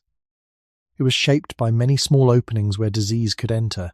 A bite, a wound, a birth, a meal, a sip of water, a breath shared in a shelter, a tooth that began to rot. To become old, a person had to survive those openings again and again. Disease made the path to old age narrower because it attacked the very systems that kept the body connected to food, movement, care, and time. Illness becomes more dangerous when it arrives through ordinary doors. A person does not need to meet a rare disease for the body to be changed. A cut on the foot, a thorn in the hand, smoke in the lungs, spoiled food, unsafe water, a difficult birth, a tooth infection, or a fever after exhaustion can be enough to make survival uncertain. In the modern world, many of these problems are treated before they become part of a life story. In the deeper human past, they often had to be carried by the body itself, with help from rest, warmth, food, touch, observation, and whatever knowledge the group had gathered through experience. This kind of care mattered. It could save lives. It could keep a weak person close to the fire. It could bring water, prepare softer food, protect a child, or allow an injured adult to remain alive while healing. But care did not always know the cause of sickness, and it did not always have the tools to stop it. That is why disease was not only a medical problem, it was a social and environmental problem. It asked whether the group had enough food to feed someone who could not work, enough time to wait for recovery, enough warmth to protect a feverish body, and enough safety to stay in one place while someone healed. Near the origin of human life, these questions were not separate from daily survival. If people had to move because food had changed location, a sick or injured person made movement harder. If the group stayed, the group might lose access to what it needed. If the group moved, the weak person might suffer more. Human cooperation stood between these choices, but cooperation itself had to spend energy. Disease also shaped old age because it left traces even when it did not kill. An infection survived once could leave weakness behind. A serious illness could reduce strength for a season or longer. Repeated stomach illness could drain energy and nourishment. A long cough could make work and movement harder. A wound that healed slowly could change how a person walked, carried, or slept. A difficult birth could leave a mother weakened, even if she lived. The body that survived sickness did not always return to the same condition as before. This matters because aging is cumulative. Later life is built out of everything the body has already endured. In a protected world, damage can sometimes be repaired, compensated for, or separated from survival. In the deep past, damage often remained connected to food, movement, heat, and care. A small infection could reduce the ability to gather. Less gathering could mean less food. Less food could slow healing. Slower healing could invite more weakness. Weakness could make the next illness more dangerous. This chain did not have to happen every time, but it was always possible. That possibility made old age narrower. Older people, when present, had already passed through many such openings. They had survived not only visible dangers but also the quiet biology of invasion and repair. The immune system is powerful, but it is not free. It needs energy. It works better when the body is nourished, rested, and warm enough. It struggles when the body is hungry, cold, exhausted, wounded, or very young. It can also become less efficient with age. This means disease did not touch all members of a group in the same way. A healthy adult might recover from something that could be dangerous to an infant, a pregnant woman, an injured hunter, or an older person with less reserve. In this sense, disease helped shape the age structure of human communities. It removed some lives early, weakened some adults before later years, and made old age depend on the rare ability to pass through repeated illnesses without losing the body's place in the group. We should not imagine ancient people as passive before sickness. They watched bodies closely, they learned patterns, they may have recognized useful plants, safer foods, cleaner water sources, better shelters, and the value of rest and warmth. Human beings survived because they learned and cared, but before modern medicine, many causes of disease remained hidden, and many treatments remained limited. The body still had to do most of the fighting from within. For most of human history, reaching old age meant that the body had not only avoided hunger, injury, and cold, it had also survived the unseen world, entering through breath, blood, water, food, birth, and broken skin. Disease made old age uncertain because it did not always leave a clear boundary between survival and decline. A person could recover from fever and still carry less strength afterward. A wound could close and still change movement. A difficult birth could be survived and still leave the body more fragile. A season of stomach illness could pass, but the loss of nourishment could remain in weakness, slower healing, or a reduced ability to work. In a modern setting, we often think of sickness as an interruption. The body becomes ill, treatment begins, rest is given, and life returns as closely as possible to normal. In the deeper human past, illness could become part of the body's long memory. It could join hunger, cold, injury, tooth wear, smoke, childbirth, and exhaustion in shaping how much reserve a person had left.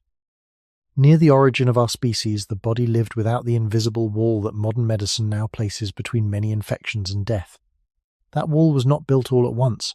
It grew from many later changes: better sanitation, cleaner water, safer birth practices, vaccination, antibiotics, surgery, and scientific understanding of microbes. Before those layers existed, the body itself carried much more of the battle. The immune system had to fight, but it needed calories, warmth, rest, and time. If those were limited, the fight became harder. This is why disease was tied so closely to the question of old age. A younger adult with more strength might survive repeated illness and recover enough to continue. A child, a pregnant woman, an injured person, or an older adult might have less room for the same struggle. The danger was not only the illness itself, but the way illness reduced the body's ability to meet the next demand. A fever could make walking impossible. Not walking could reduce access to food. Less food could weaken recovery. Weak recovery could make the next infection more dangerous. These chains are quiet, but they are central to human history. They remind us that survival was often cumulative, and decline could also be cumulative. Human care stood against these chains. People could shelter the sick, share food, keep watch, provide warmth, and use knowledge passed through experience. Some ancient practices may have helped reduce suffering or support recovery, but care had to face limits. Without understanding invisible pathogens, without reliable antiseptic methods, and without modern treatment, many infections remained unpredictable. A person could do everything the group knew to do and still lose strength. A community could care deeply and still lack the tools to stop internal damage. This is why the past should not be described as careless or primitive in a simple way. The issue was not the absence of concern. The issue was the thinness of protection. The same is true for childbirth. Birth is a natural process, but natural does not mean safe. Across human history, pregnancy and birth placed heavy demands on the body. They required energy, blood, tissue repair, and support. Before modern obstetric care, complications could be much harder to manage. A mother's survival mattered not only for her own life, but also for the infant who depended on her, and for the group that depended on both. When birth became dangerous, it affected the structure of generations. It could remove young adult women, leave infants more vulnerable, and thin the chain that later produced older people. Disease, birth, and childhood were therefore linked. They all stood near the beginning of life and shaped whether old age could appear at the far end. Over many thousands of years, those who reached later life had passed through infections they survived, wounds that did not end them, births that did not take them, or those they depended on, and seasons when the body still found enough strength to continue. Their old age, when it existed, was not simply a peaceful extension of adulthood. It was a record of many biological battles that had not become final. This is the careful meaning of disease in the story. It did not erase old age completely. It narrowed the road toward it. It made the human body pay again and again for the chance to keep time inside itself. The archaeological record gives old age a quieter shape than imagination does. It does not show us complete lives. It gives fragments, bones, teeth, healed breaks, worn joints, burial positions, tools placed near bodies, traces of shelters, hearths, and landscapes where people once moved. These remains do not allow us to speak with perfect certainty about every person or every group. They do not let us hear voices, know private thoughts, or count every elder who once sat near a fire, but they do give something important. They show that some human beings in the deep past lived long enough for time to leave marks. Some teeth were worn by years of use. Some bones show healed injuries. Some joints show the strain of repeated movement. Some skeletons suggest that individuals survived with physical damage that would have made life harder. These traces matter because they protect the story from becoming too simple. The ancient world was not a place where every person vanished young. Old age did exist. Later life did appear. Some individuals carried memory, injury, and endurance beyond the strongest years of the body. But the same traces also show why old age should not be imagined as common in the modern sense. A worn skeleton is not only evidence that someone lived long, it is evidence that living long required passing through many conditions that might have ended the life sooner. Near the origin of humanity, bones were not kept safe by hospitals, clean surgery, reliable pain control, or modern care. If a fracture healed, the body had time to repair. That time may have required protection, food, reduced movement, and help from others. If a person survived with missing teeth or severe wear, their continued life may have depended on softer food, cooking, sharing, or a diet that could still be managed. If joints carried signs of long use, they showed not only survival, but the physical cost of survival. Archaeology is powerful because it does not need to shout. It simply lets the body remain as evidence. A healed injury says that danger was met and not immediately final. A worn tooth says that food and time passed through the same mouth again and again. A damaged joint says that the landscape was carried inside the body. These facts do not prove one single pattern everywhere, but they help us see old age as an exception made visible by endurance. The human beginning was spread across different climates, diets, and ways of living. Some groups lived near coasts, some near rivers, some in forests, grasslands, cold regions, dry regions, or mixed landscapes. Their bodies would have faced different pressures. We should not force every ancient person into one picture.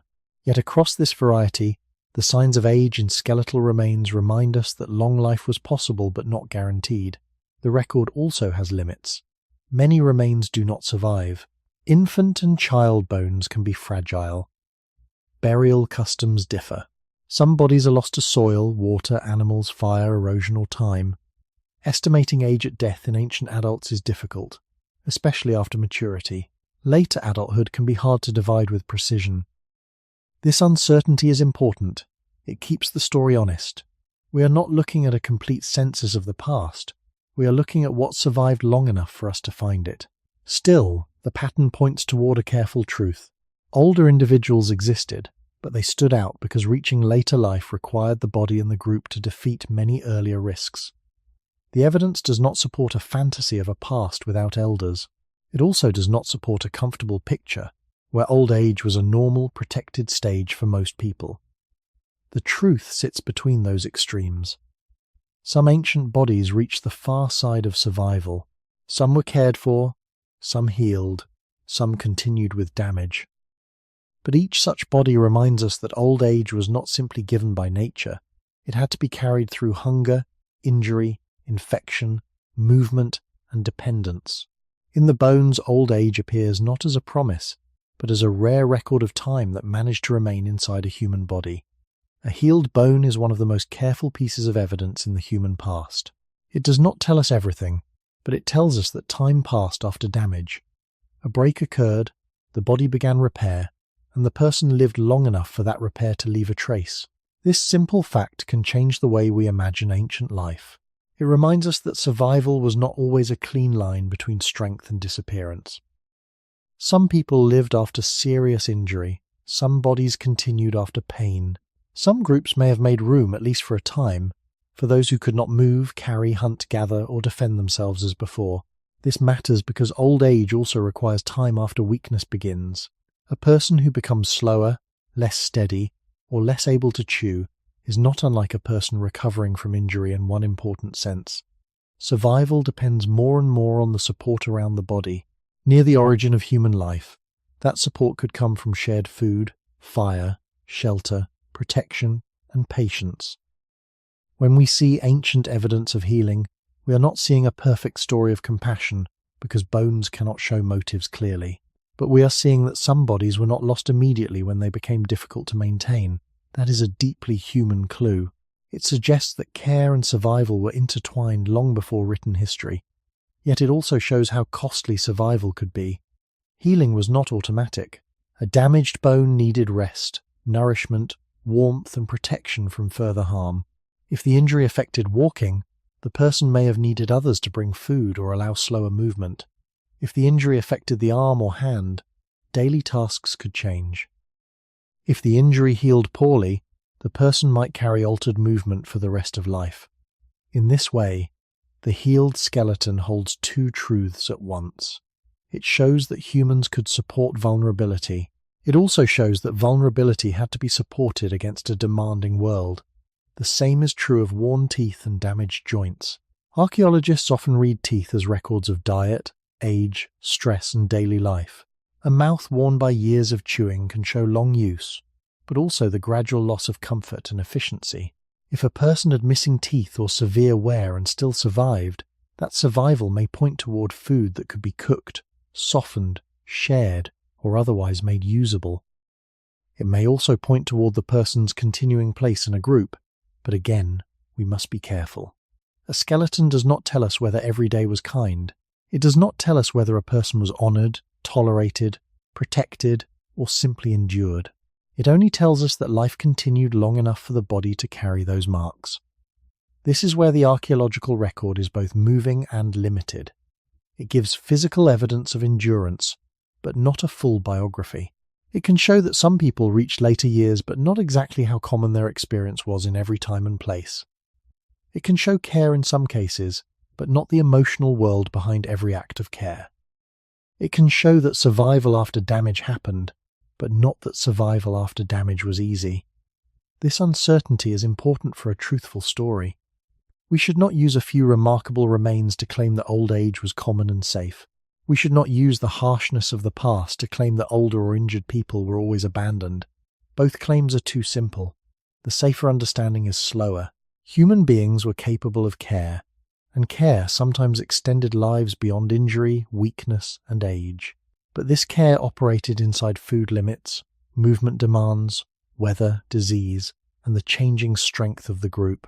For most of human history, old age existed within that tension. It was neither impossible nor guaranteed.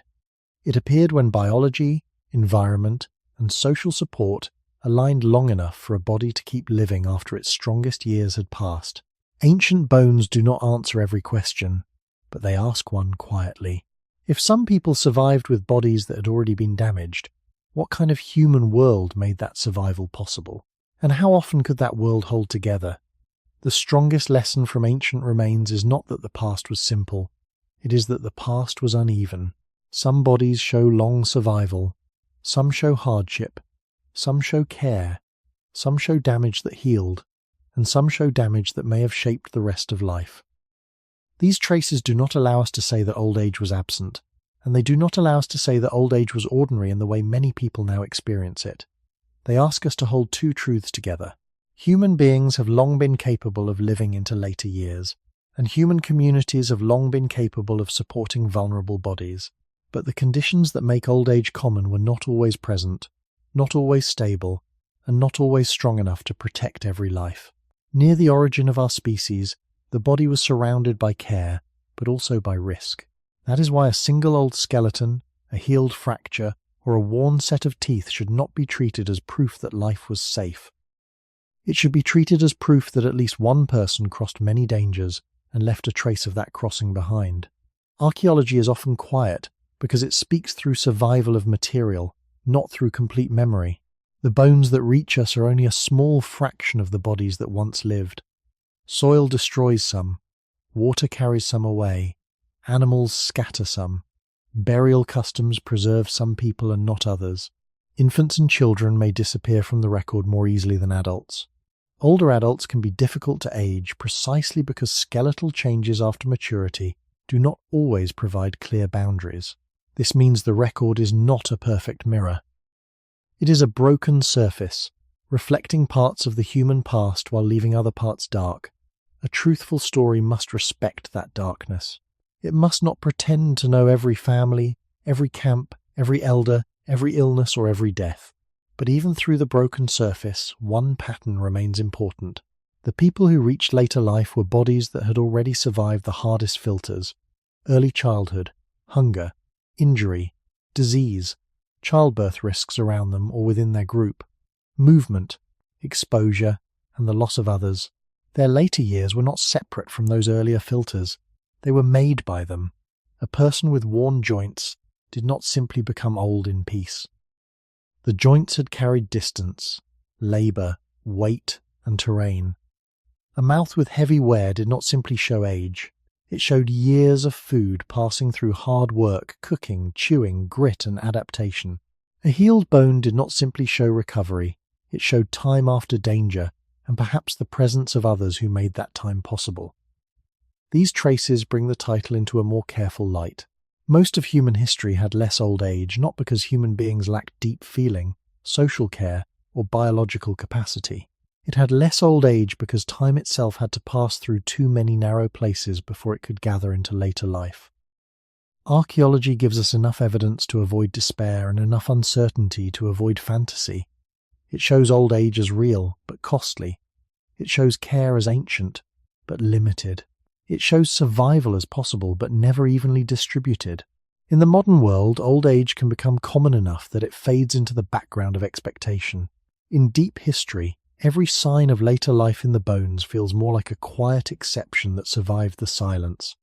It is not only a sign that someone lived long, it is a sign that the world, for that person, held together just long enough. If old age was rare, that rarity may have made it powerful. An older person in the deep human past was not simply someone with more years behind them. They were someone who had crossed many seasons, seen many changes, and remained alive after dangers that others had not survived. Their value did not have to come from speed, strength, or the ability to travel far. It could come from memory. In a world without writing, memory was not a decoration of life. It was a survival tool, a remembered water source, a remembered animal path, a remembered plant that appeared after rain, a remembered sign of cold weather, a remembered mistake made in another season. All of these could matter. The knowledge that modern people now store in books, maps, recordings, and institutions once had to live inside human bodies. It had to be spoken, shown, repeated, corrected, and carried across generations. Near the origin of our species, The past survived only if living people held it and passed it on. This gives old age a different meaning. An older body might be slower, weaker, and more dependent, but the mind inside that body could contain years of practical experience. We should be careful not to imagine every older person as wise, or every ancient group as guided by elders in the same way. That would be too simple. Human communities varied, and the archaeological record cannot tell us exactly how every group treated older people. But it is reasonable to say that, in oral societies, long memory could be useful. Survival often depended on knowing more than what could be seen in the present moment. A young person might know the land as it appears today. An older person may have remembered what happened when the river failed, when animals moved differently, when certain foods became scarce, or when a dangerous place had once seemed safe. This kind of memory would not remove hunger, disease, injury, or cold, but it could help a group make better choices before danger became immediate. That is one reason old age, even when uncommon, may have carried deep social meaning. It represented continuity. It connected children to events before their birth. It connected daily life to older patterns of land, weather, and behavior. In the beginning of humanity, culture did not float above the body. It lived through voices, gestures, imitation, and attention. A tool-making technique had to be watched. A food preparation method had to be learned. A route had to be remembered.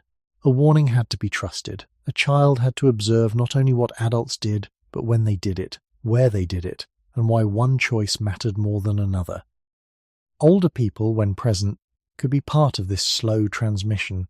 They may have helped watch children, prepare food, tell stories, repeat lessons, or preserve knowledge of events that younger adults had not experienced. Their contribution did not have to look like physical dominance. It could be quieter, woven into the group's memory. This is where the title becomes less bleak and more complex. If most of human history had less old age, then the people who did reach old age were not merely survivors at the edge of life. They may have been bridges between generations. Their presence could make the group's memory longer than one young lifetime, yet this value also reveals the loss. When early death removed many people before later life, it did not only remove bodies, it removed memories that never had time to gather. It removed possible teachers, possible grandparents, possible witnesses, possible links between one generation and the next. The scarcity of old age meant the scarcity of long human memory. In a world without writing, that was a serious loss. The old person could carry knowledge that no tool could carry by itself. But for that knowledge to remain alive, the body carrying it had to be fed, warmed, protected, and kept within the circle of belonging. Old age was therefore both fragile and valuable. It was fragile because the body had less reserve. It was valuable because time had become experience.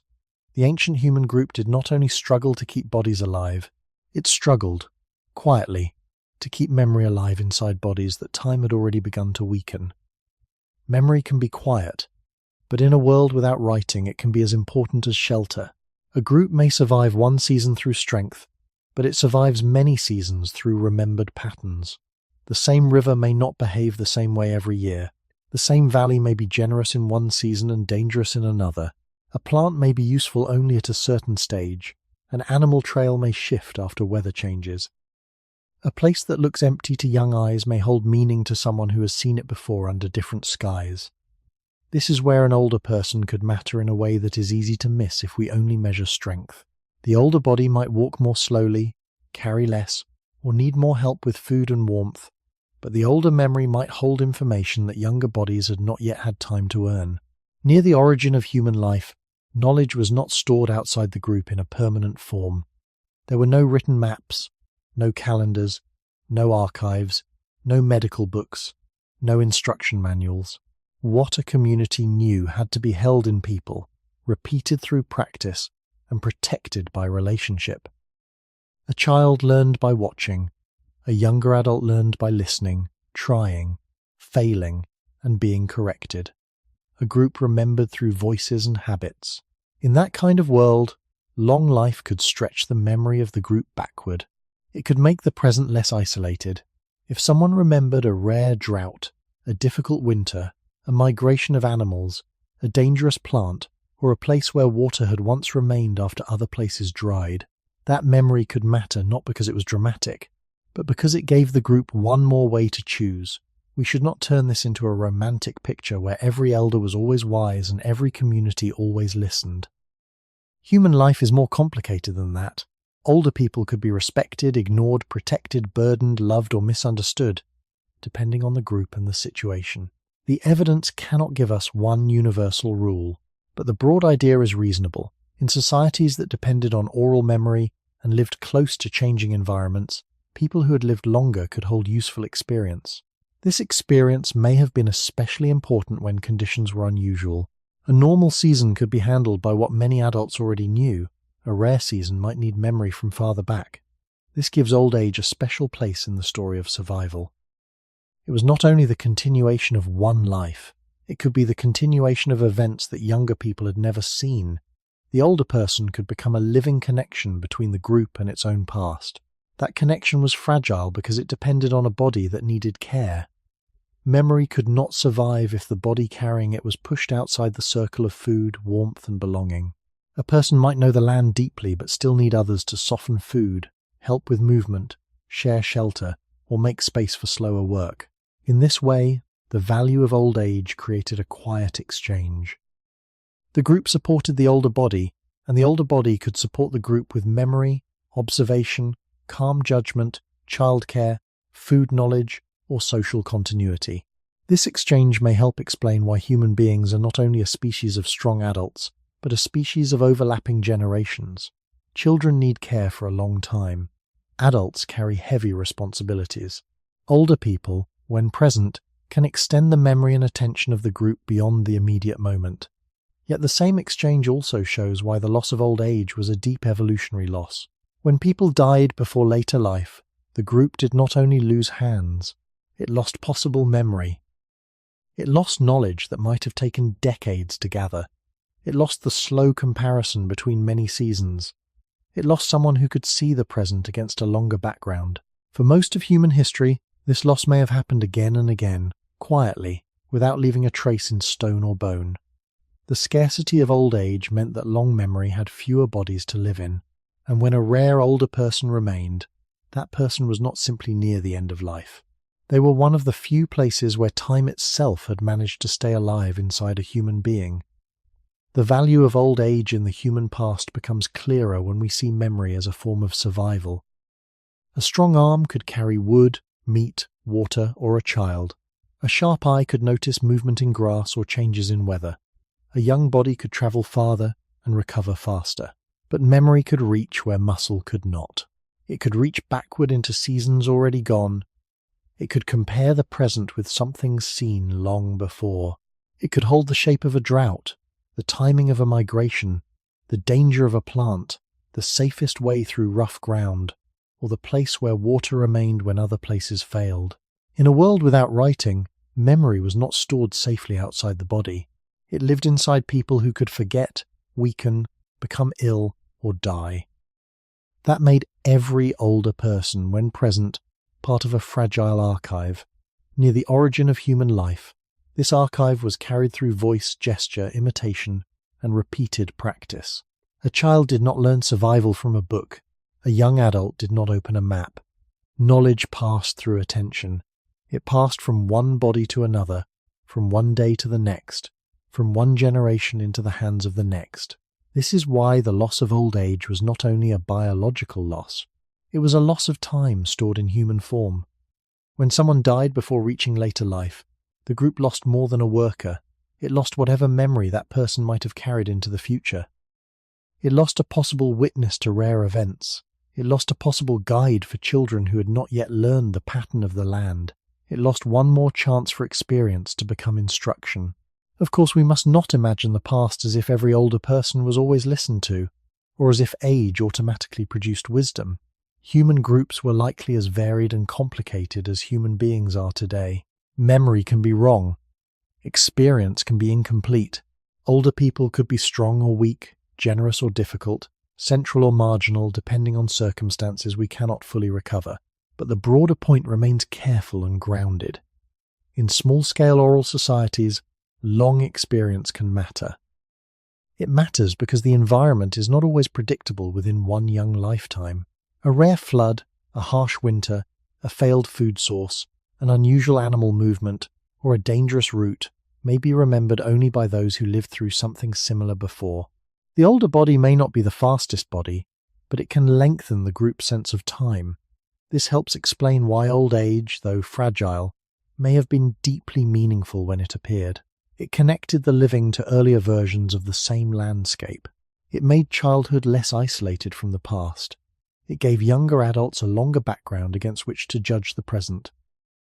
In the deep human story, survival was never only about today's food or tonight's fire. It was also about remembering where food had once been found, how fire had once been kept alive, where danger had appeared before, and which choices had carried people through hardship. Old age could hold that continuity. Yet this continuity depended on care. A memory keeper still needed teeth, or soft food if teeth had failed. They needed warmth if the body cooled easily.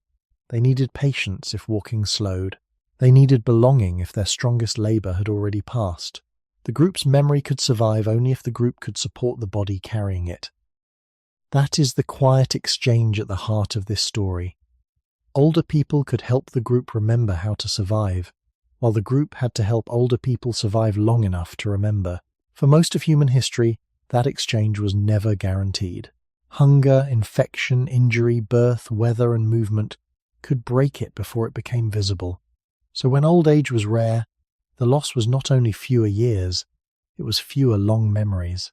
It was less time gathered into living voices. It was a thinner bridge between those who had already endured the world and those who were just beginning to learn how. The world that made old age more common did not appear all at once. It was built slowly, unevenly, and often with new problems beside new protections. One of the great changes was the gradual shift, in many places, toward more settled ways of living, more stored food, more controlled landscapes, and eventually more organized communities. This shift did not immediately make human life safer in every way. It did not suddenly create gentle old age. In some cases, early farming and dense settlement may have brought harder labor, narrower diets, closer contact with animals, greater exposure to infectious disease, and new forms of inequality. So the story cannot be told as a simple rise from hardship into comfort. Human history rarely moves that cleanly. But over long stretches of time, settled life opened a new possibility, the possibility that food, shelter, care, and knowledge could become more stable across seasons. And stability is one of the conditions old age needs. Near the origin of our species, survival often depended on movement, memory, sharing, and the changing generosity of the land. Later, when some communities began to grow crops, manage animals, store grain, build more durable shelters, and remain in one place for longer periods, the relationship between the body and time began to change. A stored harvest could help a group survive when fresh food was scarce. A fixed shelter could protect the young, the sick, and the old from some exposure. A community that stayed in one place could accumulate tools, containers, sleeping spaces, cooking areas, and repeated knowledge of local resources. These things did not remove danger, but they added layers between the body and danger. Old age becomes more possible when the body does not have to meet every season with the same level of exposure. Yet the new settled world also carried a warning. More people living close together can make disease spread more easily. Waste, water, animals, and crowding can create risks that small mobile groups may face differently. Diets based heavily on a few staple foods can support larger populations, but may also be less varied. Repetitive farming labor can mark the body through backs, knees, hands, and joints. Social differences can decide who eats well and who does not. In this way, the path toward more old age was not a straight path toward health. It was a long negotiation. Some dangers decreased while others increased. Some bodies gained protection while others carried new burdens. What changed most deeply was not that life became easy. It was that human groups began to create more permanent buffers around survival. Storage, settlement, buildings, shared labor, food processing, and later systems of sanitation and care all made it more possible for weak bodies to remain alive. A person who could not travel far might still remain near stored food. A child might be protected in a more stable shelter. An injured adult might be fed while healing. An older person with worn teeth might eat food that had been cooked longer, ground, softened, or shared from a common supply. These are quiet changes, but they matter because old age is quiet too. It does not need one heroic invention. It needs many ordinary protections repeated for many years. Over time, the human world began to hold more of those protections. Fire had already softened food and warmed nights. Tools had already extended the hand. Social bonds had already carried children and the injured. Settlement added another layer, a place where supplies, knowledge, and care could gather. Later changes would add still more layers, including cleaner water, improved hygiene, safer birth practices, and eventually modern medicine. But even before those later developments, the direction was important. Human beings were slowly learning to build environments that reduced the force of immediate survival. The body still aged, teeth still wore down, bones still broke, disease still came, hunger still returned. But each layer of stability gave more people a chance to continue after weakness began. This is how old age slowly moved from rare survival toward a more visible stage of life. Not because nature changed the human body overnight, but because humans gradually changed the world around the body. The shift towards settled life changed survival, because it allowed human groups to place more distance between the fragile body and immediate danger. A person no longer had to depend only on what could be found today, carried today, or remembered today. In some places, food could be stored. Grain, dried plants, preserved meat, smoked foods, containers, pits, baskets, and later built storage spaces helped turn a brief season of abundance into support for a later season of scarcity. This did not remove hunger. Stored food could rot, be stolen, be destroyed, or fail to appear if crops failed. But storage changed the logic of survival.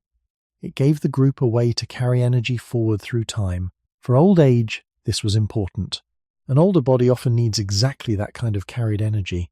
It may not gather as far, hunt as well, walk as quickly, or recover as fast. If food exists only where the strongest can reach it, old age remains more exposed. If some food can be brought back, stored, softened, cooked, and shared, the older body gains another chance to remain within the circle of life. Near the origin of humanity, cooperation had already helped people survive. Sharing food, carrying children, using fire, and learning from one another were ancient human strengths.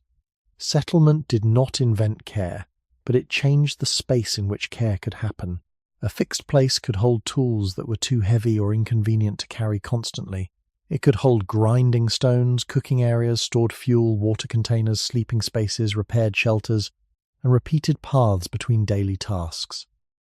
These things matter because old age is often made possible by small conveniences repeated many times.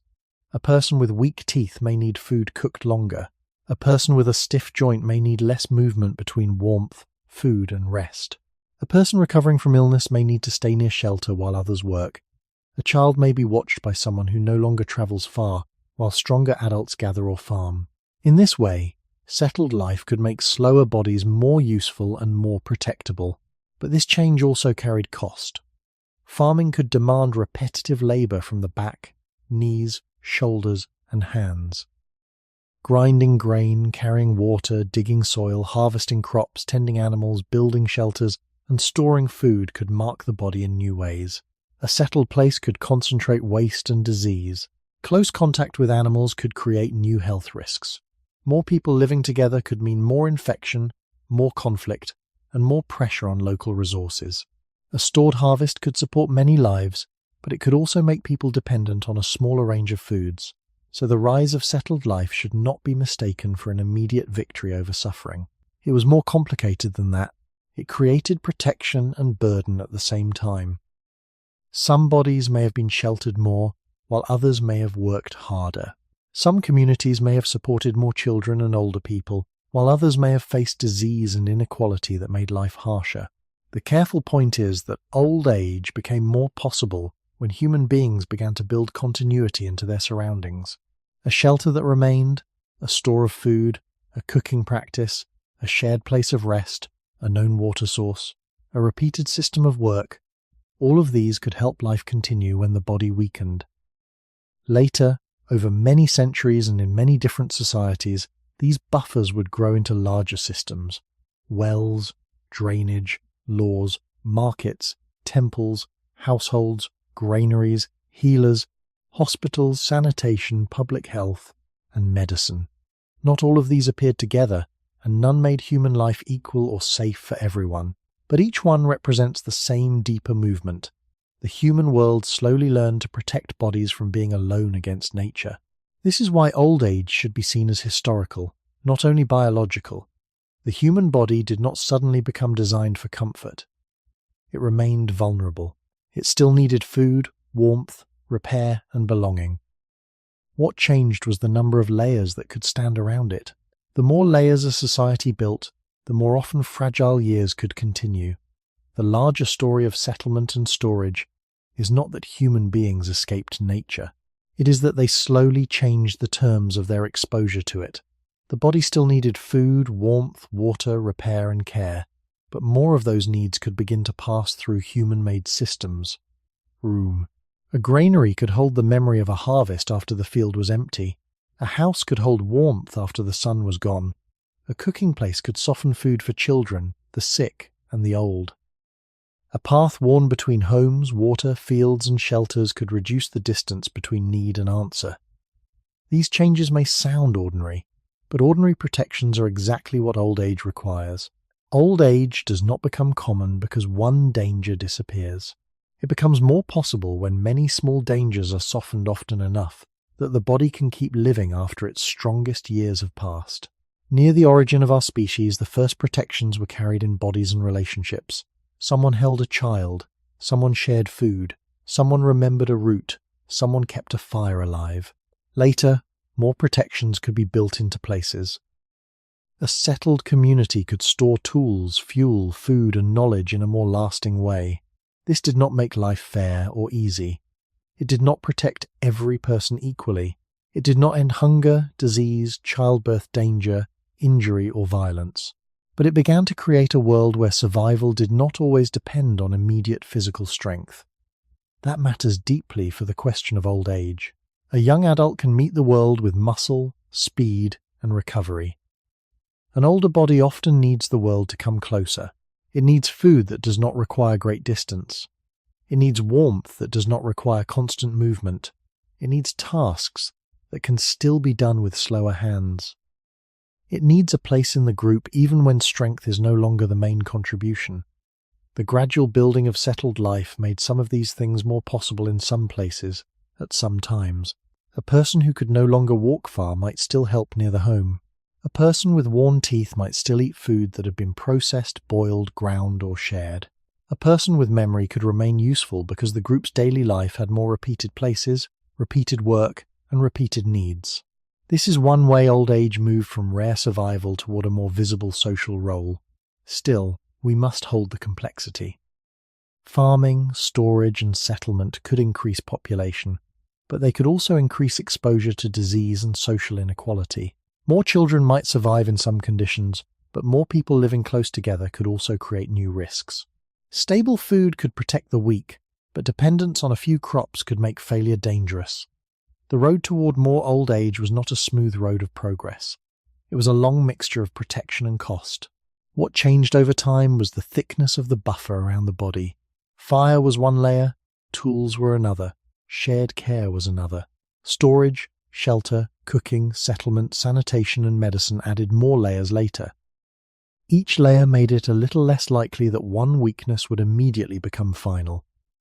Each layer gave fragile bodies more chances to remain attached to life. This is why modern old age should not be seen only as a private biological event. It is also the result of countless human arrangements around the body. A person becomes old not only because cells continue dividing, bones continue holding, and the heart continues beating. A person becomes old because someone, somewhere, has helped keep food available, water safer, shelter warmer, infection more treatable, birth less dangerous, and weakness more bearable. Across most of human history, those protections were thinner, more local, and more uncertain. Old age existed, but it depended on whether the world around the body could remain gentle enough for decline to continue. The human achievement was not that we defeated age. It was that, slowly and unevenly, we built more ways for age to be survived. Old age, when seen from the end of this long path, is not only a sign of decline, it is also a sign that many dangers failed to become final. A person who grows old has passed through birth, childhood, hunger, illness, injury, loss, seasons, and the slow wearing of the body. In the modern world, it is easy to see old age only through its losses.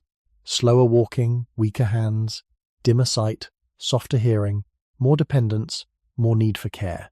These losses are real, and they should not be hidden, but they are not the whole meaning of age. To become old is also to have lived inside a web of protection strong enough to keep a fragile body present after strength has begun to fade. For most of human history, that web was thinner. It was made from shared food, firelight, memory, shelter, touch, and the willingness of others to carry weakness when they could. Near the origin of our species, there was no guarantee that such a web would hold through every cold season, every infection, every birth, every wound, every hunger, and every long movement across the land. This is why old age can be seen as one of humanity's quiet achievements. It did not come only from the body, it came from the world humans slowly built around the body. The oldest human beings were never merely people who had waited long enough.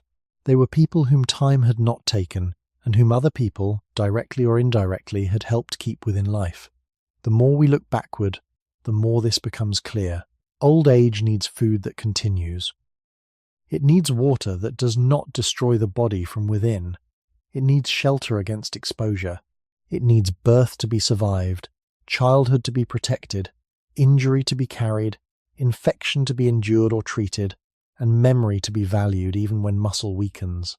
Each of these conditions sounds simple, but none was simple across deep time. The human beginning was full of intelligence and care, but it was not full of surplus. A group could know the land and still face scarcity.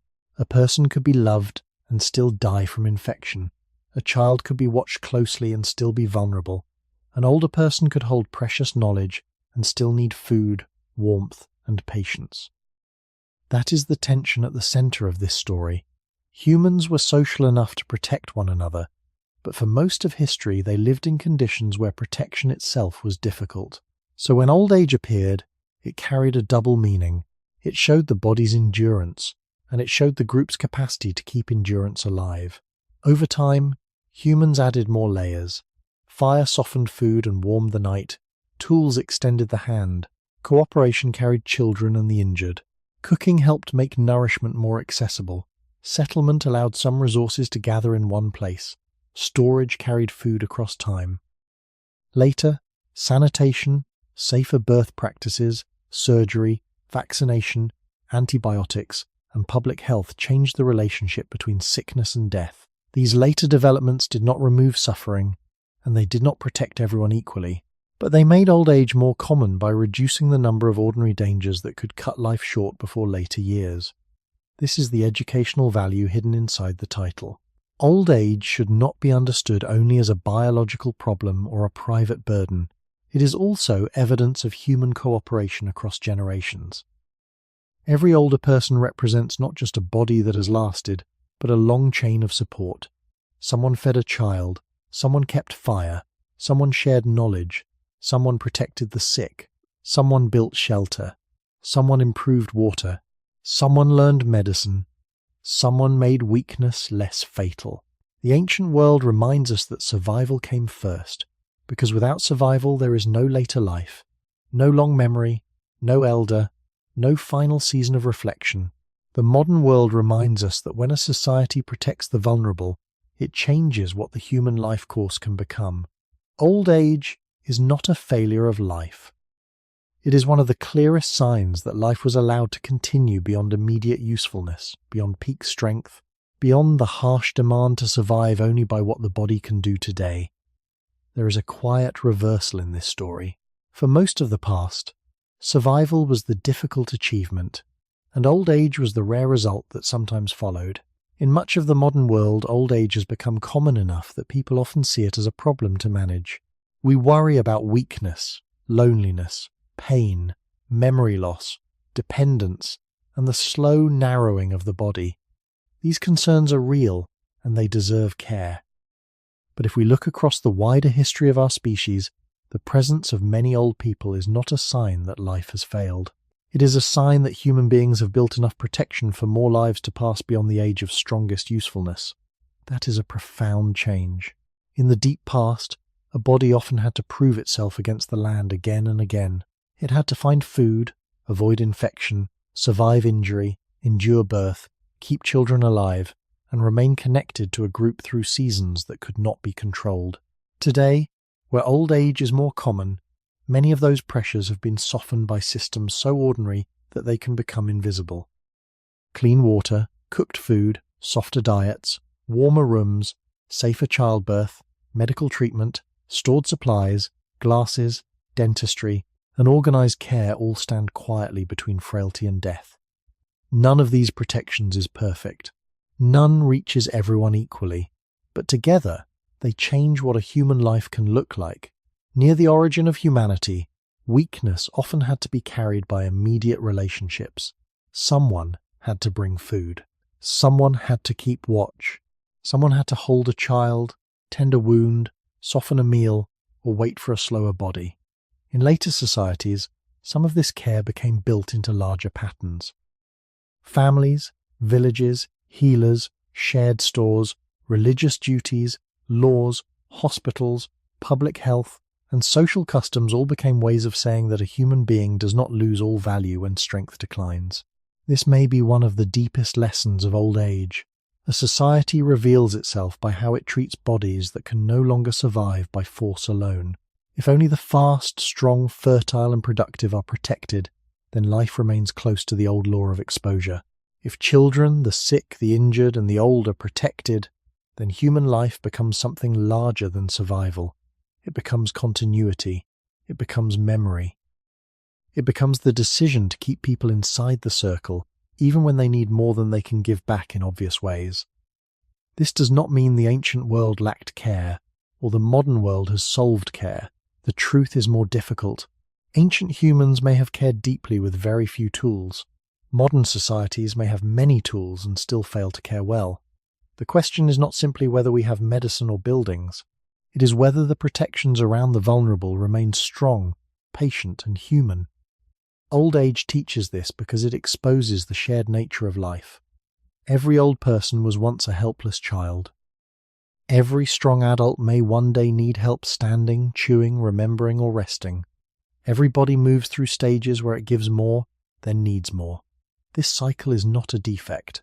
It is part of being human. The loss in much of human history was that so many people never reached the stage where their long experience could settle into age. The victory of later human life is that more people now do. But that victory asks for responsibility. If old age is a historical achievement, then it must be protected as carefully as the fire, food, water, and memory that made it possible. To see an old person only as decline is to forget the long chain of survival behind them. To see old age only as burden is to forget that a society able to carry burden is exactly what made extended human life possible in the first place. Old age asks us to look at human history from the side of the vulnerable. For a long time, the main question of life was not how to extend comfort, but how to remain alive through the next season, the next birth, the next wound, the next hunger, the next illness, the next crossing of cold ground. Across that immense stretch of time, old age existed, but it was often reached only after many earlier gates had opened. A child had to survive dependence. A young body had to survive growth. An adult had to survive labour, injury, infection, and loss. A group had to keep enough care alive for weakness not to become immediate disappearance. The modern world can make these gates harder to see, because many of them are guarded by systems built before we arrive. Clean water, stored food, roofs, medicine, emergency care, safer childbirth, soft diets, and people whose work is to protect bodies in danger. These systems do not make life perfect. They do not reach all people equally, but they show that old age is never just a private achievement. It is something a society helps make possible. Near the origin of humanity, the first form of this help was simple and intimate. A child was held, food was shared, fire was kept, a wound was watched. A slow body was waited for when waiting was possible. A memory was listened to because it might help the young survive a world they did not yet understand. Later, humans added more layers around life. Tools, cooking, shelters, storage, settlements, sanitation, medicine, and public care all changed the distance between weakness and death. None of these layers erased the body's limits. Teeth still wear down, bones still break, muscles still weaken, memory still changes, every body still carries time. But when a community protects that body, time is allowed to continue. That is the quiet educational message inside this long question. Old age should not be seen only as the fading of power. It is also the evidence that power was not the only thing humanity chose to value. A species that protects only strength remains trapped close to survival. A species that protects infants, the sick, the injured, and the old begins to build something wider than survival. It begins to build continuity. It allows memory to last beyond one strong adult life. It allows children to grow under the shadow of people who remember more than they do.